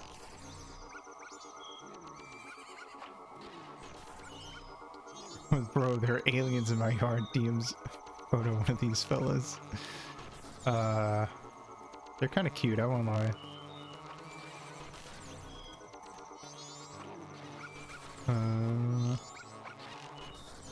They weren't trying to steal cows and also a child. I'd be friends with them. Take a pic of the aliens and we can get scared together.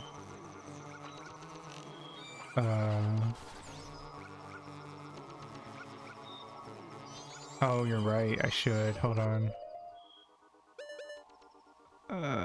Here. Who's the close one? You are. So the camera is acting a little freaky, a little wacky. Yes. And doing shit like that. We'll look at it in more detail in a minute because I want to wrap this up. But silly little camera. What are you doing? You're good.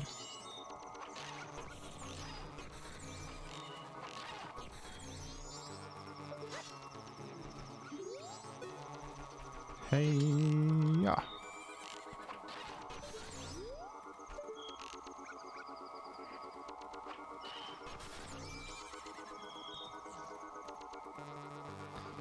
They just want some milk. I don't know. I don't see the problem. They're thirsty on their intergalactic journey.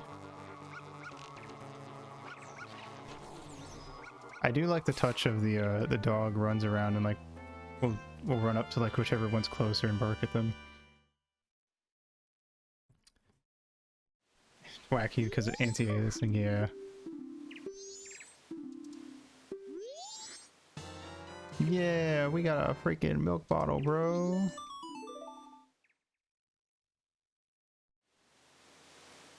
Anyway, here's what the camera does when I take pictures of it for those that missed it.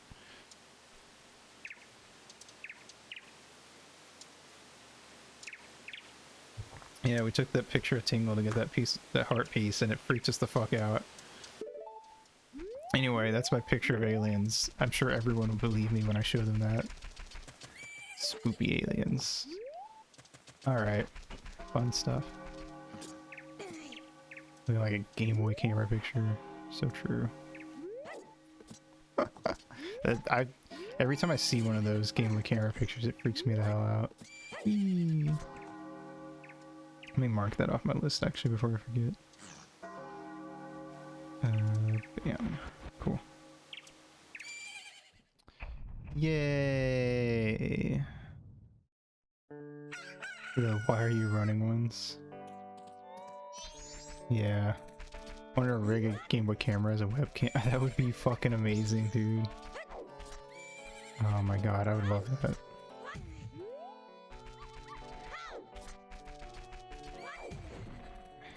They were just thirsty and want milk. Why did they take a female human? We won't get into that.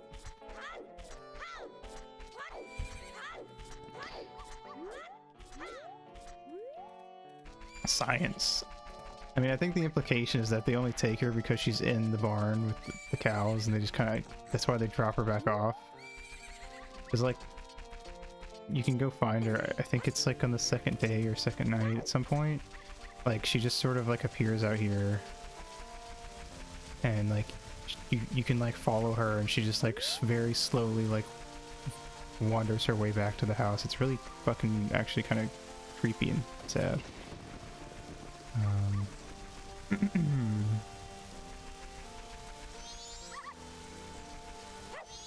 Yeah, anyway, I think we just need to wait till night to do the next thing, so we'll go ahead and skip ahead.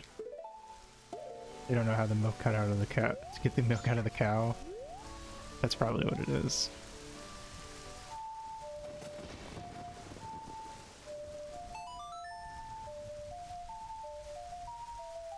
Is the milk's I think they'd be drunk UFOing. That's true. That's a fair point. What's up with these cows? What are they feeding these cows, dude? What the fuck's in the grass around here?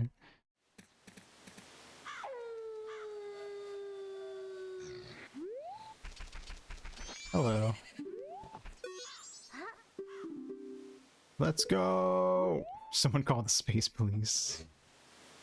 I'm gonna try to read the dialogue here real fast, because I like it. Great, tonight I'm kind of lonely. I welcome company. But it goes by really fast when you're trying to read it out loud, so... But it's a good bit of dialogue. God, I love this whole fucking thing. I guess it's been a while now since our father died. I'm trying to take care of the ranch, but things have been getting unstable lately. Cows always seem bothered and frazzled, and I'm finding broken bottles everywhere. Who's doing it? I don't know. My sister Amani has been worried too. She's practicing using a bow. She says it's to stop the ghosts. Say, what are the townsfolk saying about that moon? It's bigger than before, isn't it? Hopefully nothing happens. In town, I have a friend. Her name's Anshu. Anshu, the day after tomorrow is her wedding. Yeah, the hug is... The first time I got the hug, I fucking flipped my shit. I wonder if it'll fall, that thing.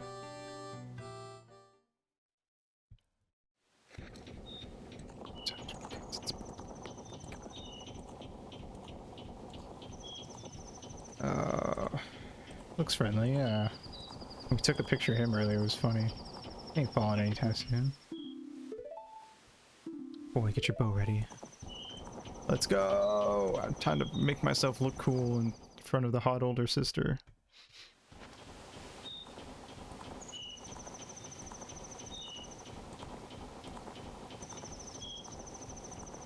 Fun fact, if you wear the troop leader's mask here,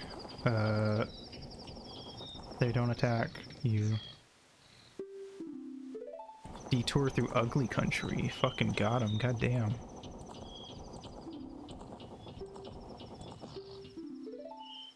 Time to murder for the hot older sister. No, I wasn't paying attention, sorry. Yes. I hate that Nintendo puts no first to trick you. Just let me mash through the text.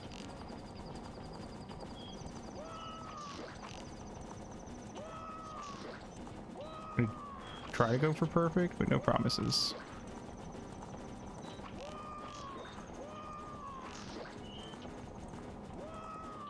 Takes me back to that damn owl. I fucking hate the owl.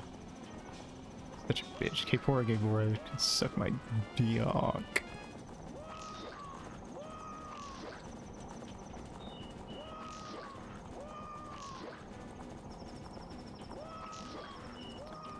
Oh fuck. Got to be scared for a sec. I could be wrong, but I feel like I've heard that if you hit them when they're going wah, they fall back, they pull back further than if you just hit them like normally, which is why I'm kind of waiting. Oh fuck. Oh, I fucking, this slope fucked me up. I was so close too. Only one hit. Infinite non-lethal arrows. Machine gun bow. You can. But I don't know. Not gonna lie. I kind of like to try and actually, like, you know, aim it. Yeah.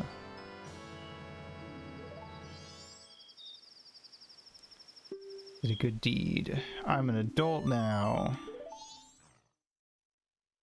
Aha, funny milk mask. Alright, let's go. Sniggity snag. This, oh, I gotta wait.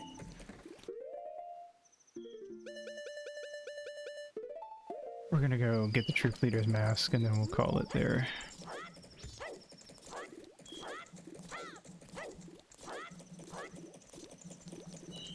Sup, bitch? Let me in. Let me in. How come he gets to come in? What's so special about him?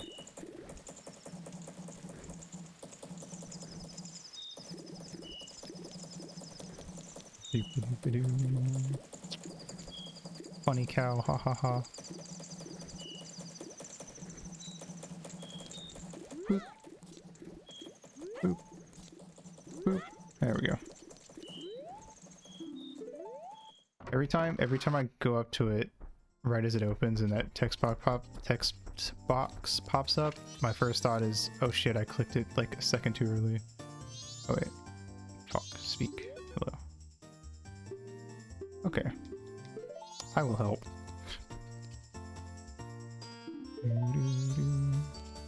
This one. Cracking a cold with the boys.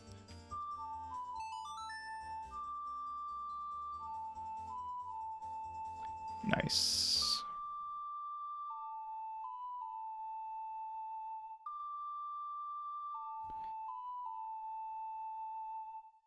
Cool, cool, cool. What feels good? That wretched, senseless racket? Fuck you.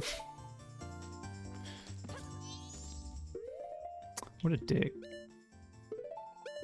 He's kind of going through it though. Whee! This one.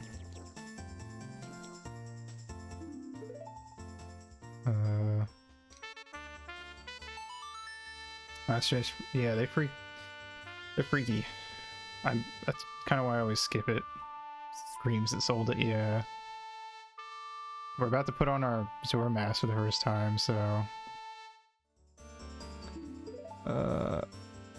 he's gonna do the scream. You gonna scream? That's fair. They're pretty free.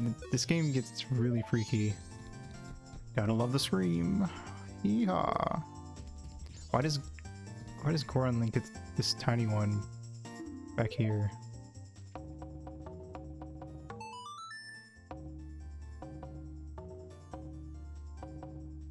Nice.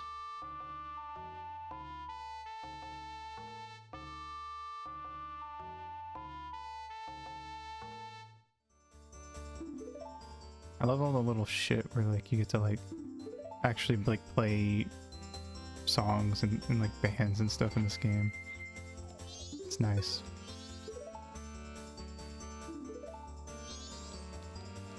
Alright, let's add that guitar and finish this up.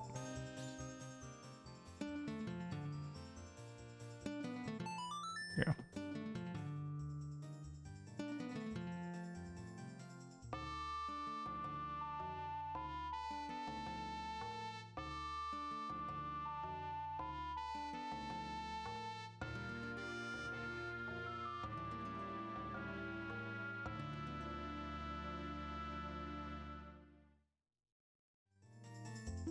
I've seen some. That melody. Saw these guys live once.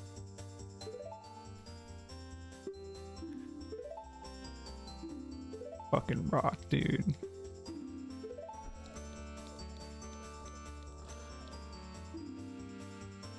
Sorry I booed you. Please take my mask. It's literally at my face, but crying.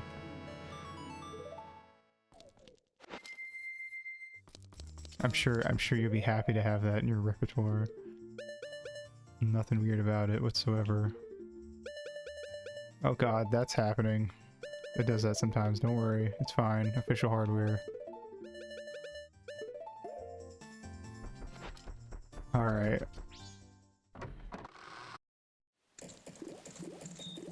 For the record, I have the N64 version of this game, and the GameCube version, and the Wii U version. I'm just doing this because it's kind of easier sometimes to play a game through the PC. Also, like, my thing that I have kind of like stretches out games when it like runs them into, when it like runs them through. So it's the, you know, it's kind of a whole thing. And you get capture cards. I have a thing, but like I said, it's not like the best. It like stretches them out when it converts them to like higher res. Got an HDMI AV port. Yeah. Oh shit.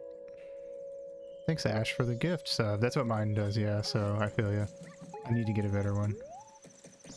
How are you doing, Ash? Thank you for the gift sub. I appreciate it. Mwah.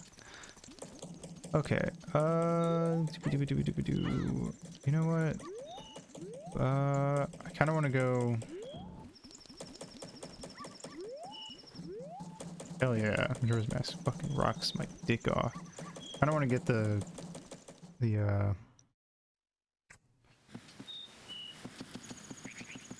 hook shot before I quit, so next time we can just like jump into doing a shit ton of side quests whenever we start up. So where am I going? Not this way. I hate that owl bastard, whatever the fuck he's actually called. Fucking steal my sword, you piece of shit. Anyway, we gotta get a red potion so we can go get the stone mask. Yeah, I'm glad to see you.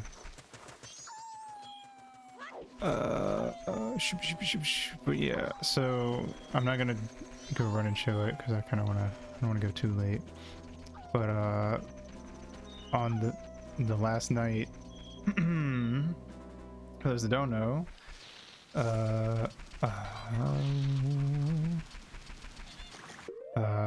in Romani Ranch, there's like a little scene where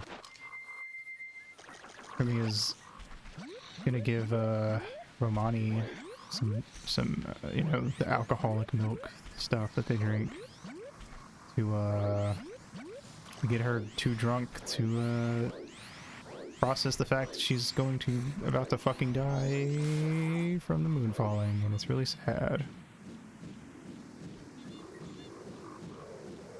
There's like a whole little scene where Romani's all happy. She's like, I get to drink Chateau Romani because I'm an adult now.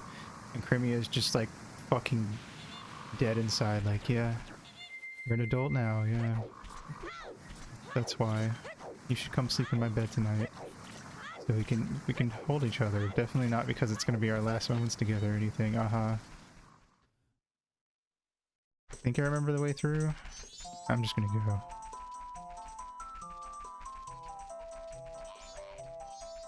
Zelda games are fucking rough. Yeah, they hit hard. It hurts. It really does, man. Kind of funny when people talk about like those darkest Zelda games, because I feel like it really is like every even the quote unquote more lighthearted ones, like there's some fuck shit, man. Like in Ocarina of Time, there's a dude you can miss when every Zelda's the dark. Yeah, I kind of agree, honestly. There's like a dude you can go find, but you can only find him in between the cutscene where Zelda runs away before you take out the Master Sword.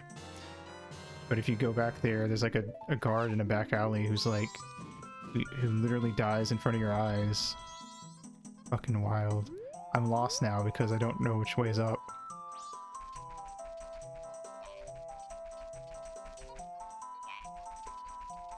Oh god. Fuck it. I can just run through again. Even as a kid, I asked myself how the fuck Link was gonna process all this shit. Yeah. Yeah, Ocarina of Time is pretty fucked in my opinion. Skyward Sword had quite a lot of time shenanigans, like finding the dead body. Yeah, that was kind of fucked. Like reviving that dude. Wait, why did I come back? I'm not giving it to you. What am I thinking? I was just kind of doing muscle memory. Let's get the fuck out of here.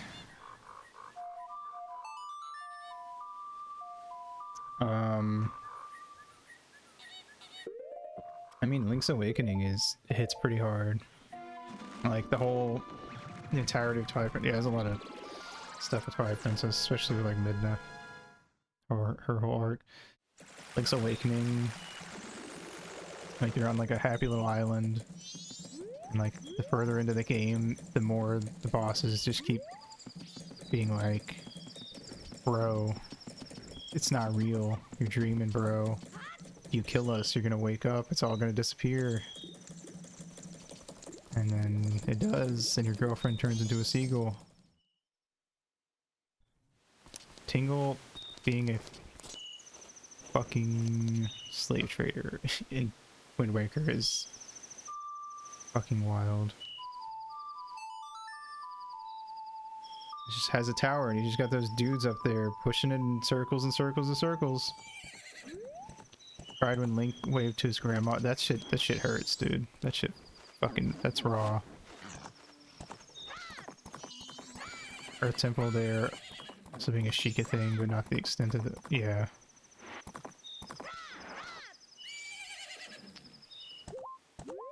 It's a sad moment.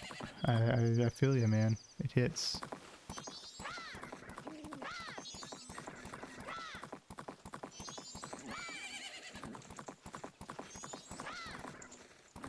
Alright. Let's hop off and talk to this dude. Silly guy, why did I do that?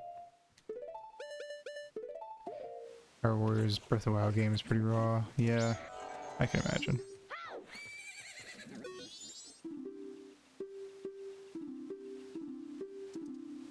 This guy is such a loser that he's literally invisible to the naked eye.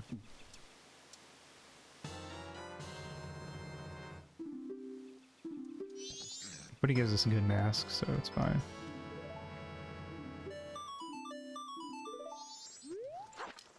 Alright, let's go get the hookshot.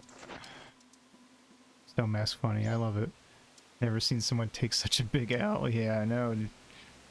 Goddamn. Poor guy. I forgot to smack the thing. I need to do that when I go out there. Get that owl statue by the lab.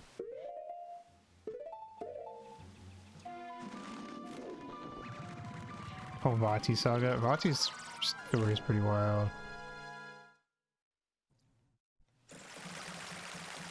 I don't know, man.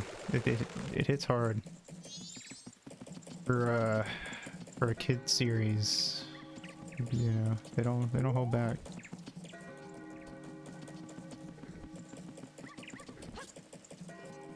Not afraid to do some goofy, wacky shit.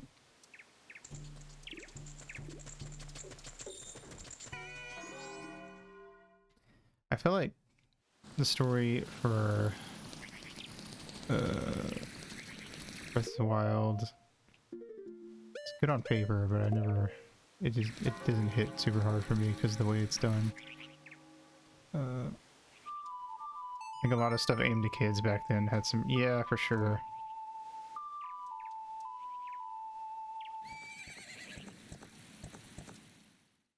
I haven't actually.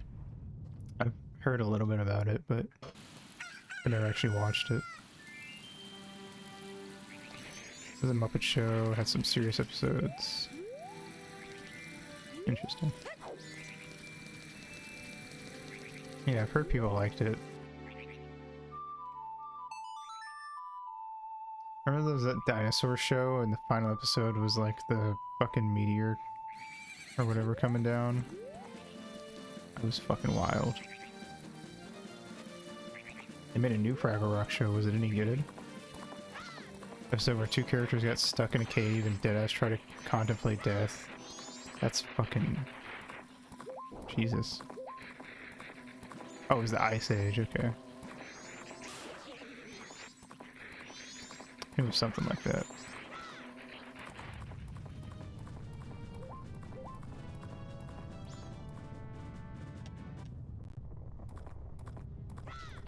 Whee!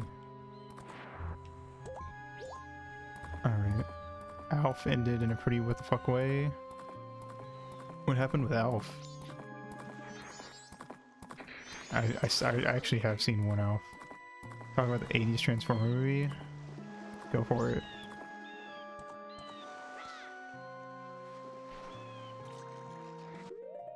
They were banking on getting another season, but they didn't, so they made a movie. I see. You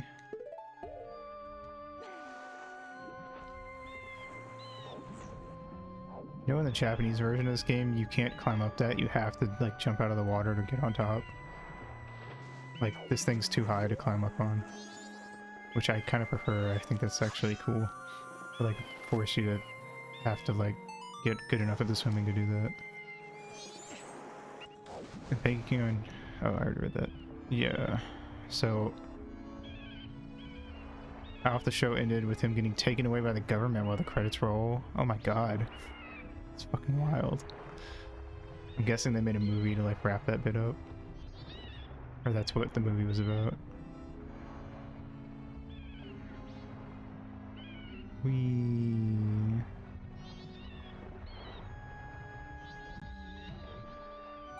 Okay, fair enough. I've never seen, I don't think I've ever seen any Transformers stuff, except I think I saw the first like Michael Bay movie when it came out. Starscream tossed out some of his teammates because the ship needed less weight. Aptly tosses off his own teammates who are dying. Jesus. Pretty fucked. That's raw.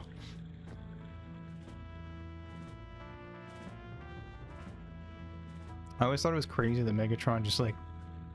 Doesn't he just like turn into a gun?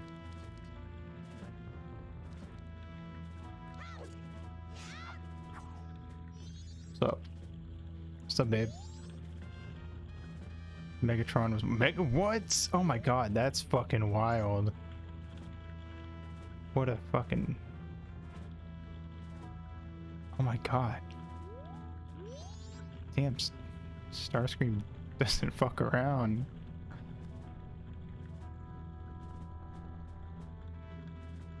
Oh, is he not a gun anymore? What is he now?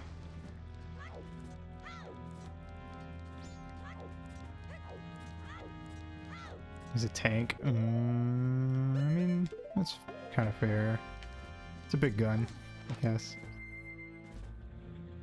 Gun with treads, yeah.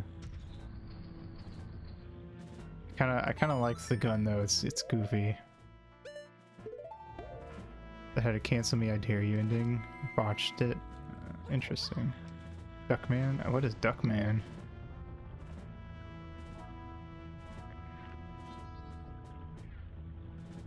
Robot toy that transforms into a real looking weapon. Yeah. That's fair. I wish we could have kept it because it's goofy, but I get why they did it.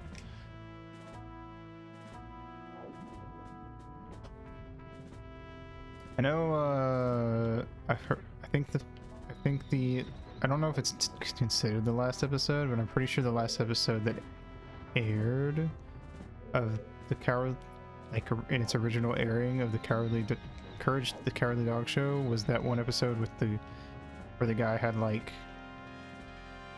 I could be remembering this totally wrong, so like, you know, if you're interested, definitely feel free to fact check me. But I think that it was the one where the dude had like the tower that shot cannons that like made people sad, which would have been a wild final episode if it hadn't gotten a new season. I remember hearing someone talk about it one time. Russian tower cannon, yeah. Like I said, I'm not like 100% on that, but I remember that. Duckman's good, mostly show about a horrible guy's phenomenal episode. Got turned into a joy cannon, yeah. Okay, interesting. Watched it and then rewatched it with some friends. Pretty dated, but good nonetheless. They're the people who made Rugrats. Interesting. Yeah, I get you. Art style. Or no, actually, now that I'm thinking, I don't know. Because now I'm thinking like about the puppet episode, but or something. But maybe I don't know. There's a lot of, to be fair, there's a lot of episodes where like if this was the last episode of this, if this had been the last episode and they hadn't gotten more episodes, like how fucked would that be? I'm gonna go ahead and get this while I'm here, because why not? Class key. Oh, yeah.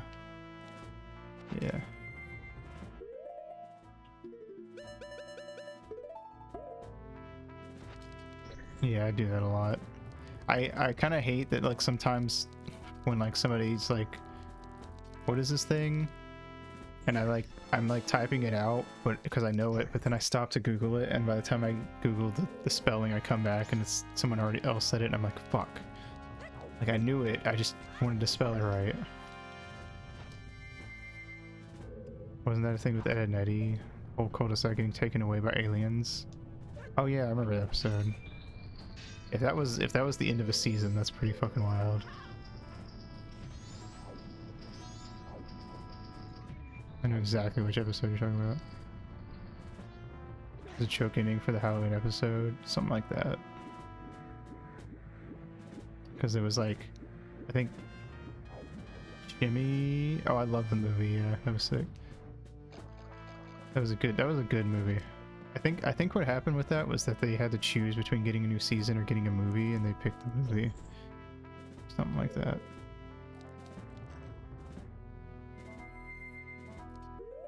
Something along those lines. Which is fair. I can kind of get, because I think that they... I like saw like an interview thing where they were talking about it. And I think they, like, the dude who made it, and he basically was like, I didn't really feel like doing another season, and a lot of the other people didn't either. Misadventures. I never played Misadventures. I feel like that's a common thing with a lot of those movie tie-ins, is they have like at least one level or something that's just like absolutely fucking impossible. Glad they didn't make it. Me too. I feel like it's better. I feel like they went out good with the movie. It was good. It was a good way to end it. Yeah, I agree too. I think everything has a point where you just need to stop. Yeah, yeah.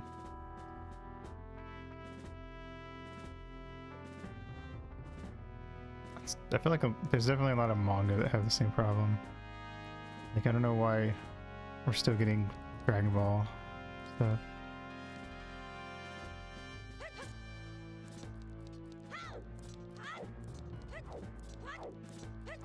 Recent SpongeBob or Simpsons episodes. They really need to let Tom Kenny and hated the ending of Naruto Shippuden, and so did I. Shit sucked. And then now they're making Boruto. Milking cow hand motion, yeah. Oh, excuse me, wrong room. I need to go up the tower. That's what I need to do. Shippuden peaked at the pain arc. Yeah, I agree.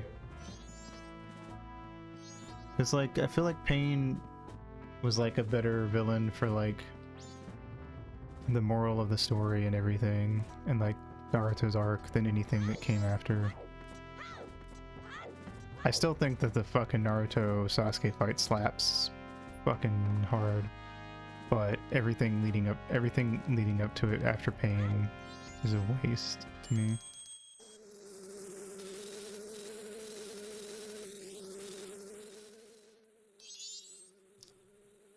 I know Joaquin like told me that he like basically watched Naruto as a kid and then watched the Sasuke Naruto fight when it happened, and he was like, that's all you need to watch. I'm done. Bye. Freaking PG. Yeah, no, it's just like China ass fucking hornets. You'd think they would have done something about that. Avel. I forgot her name was Avel. That's such a silly name.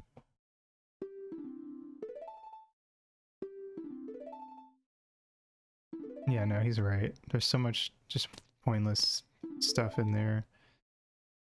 Honestly, there's also a lot of bits, especially in like the war arc, that's just like,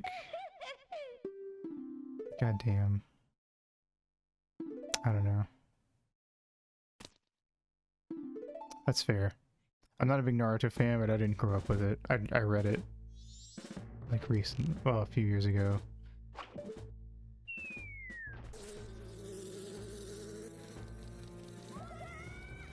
But I will also say that if I grew up with it, I would be like, no, that shit slaps. So can't really say shit in that regard. not the bee. Yeah, but like they're so fucking scared of the bees. I read Berserk. I have read Berserk. I have. There's like some new chapters that they started putting out. I haven't caught up on those.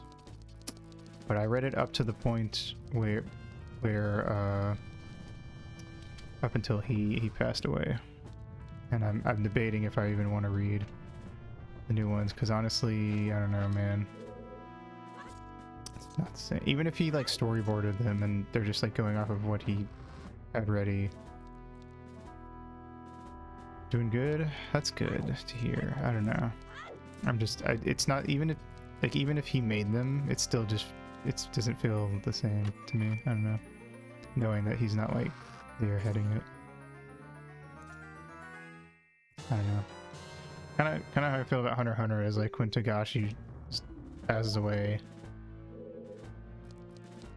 I don't know if I'm gonna keep reading.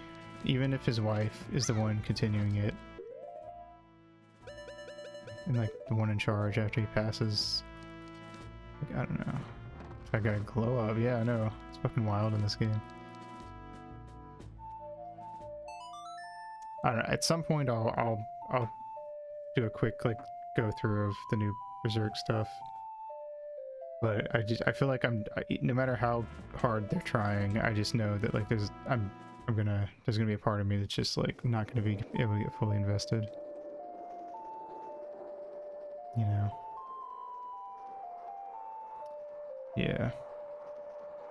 Same with Vagabond. If they try to continue that after he passes. Yeah, agree. Like it's the second that I heard that they were making more, I had no excitement or interest. If anything, I was almost kind of sad that they're making more, because like they even put like the end tag on the last one he made, and I was fine with that. I don't know, because like I guess my big thing is that like no matter how close they are to like what he wanted. Yeah, it was. I agree. It wrapped up in like a very pleasant way. Like the timing on that is kind of crazy. Like how pleasant of a chapter ending that was.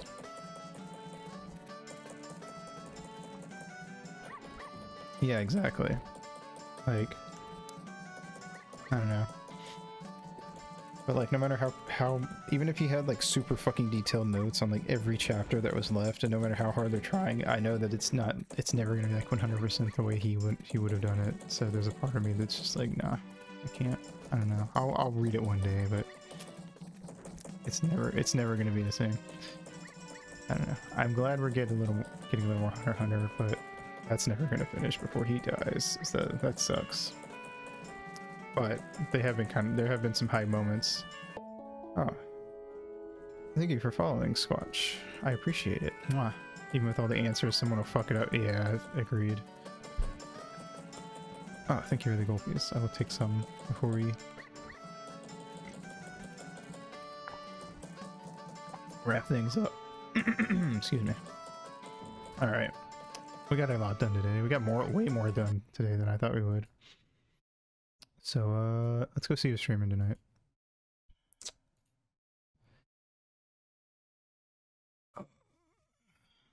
Anyone I follow streaming? There's a couple.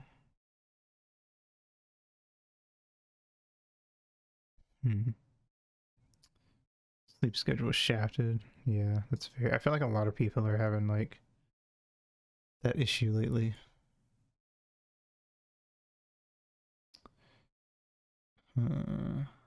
Someone's playing Ocarina of Time blind, but they also are way too many viewers for me to want to rate them. But I'm glad I've been trying to work my Twitch algorithm to suggest me people playing more games that I play. So I'm glad to see it's working. What the hell is this thing?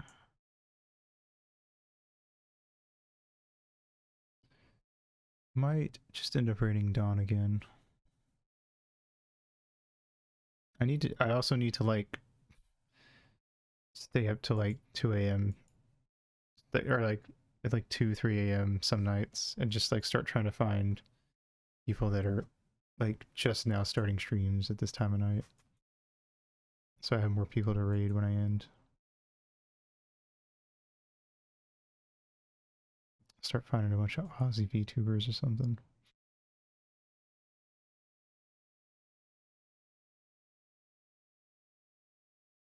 Okay, dope. Well, so yeah, that's it for me for now. Yeah, it was nice having you. It was good chatting. Good chill stream. Just talking about shit. It's fun. Next stream will be me and V doing a collab. I'm gonna be blindfolded playing Ocarina of Time, and she's gonna be guiding me around, which is great because I'm the one that knows all about the game, and she doesn't know anything, and it'll be hilarious, I'm sure. And then, you know, I'll be playing more Grandia and more Majora's Mask next week, and also finishing up Kirby Star Allies. Yeah. So that'll be about what I do. I might also do a music stream next week. I started on a song. I'm not sure where to go with it, but I might do that too one night. We'll see. Anyway, thanks for coming out. Type out the raid message. Oop.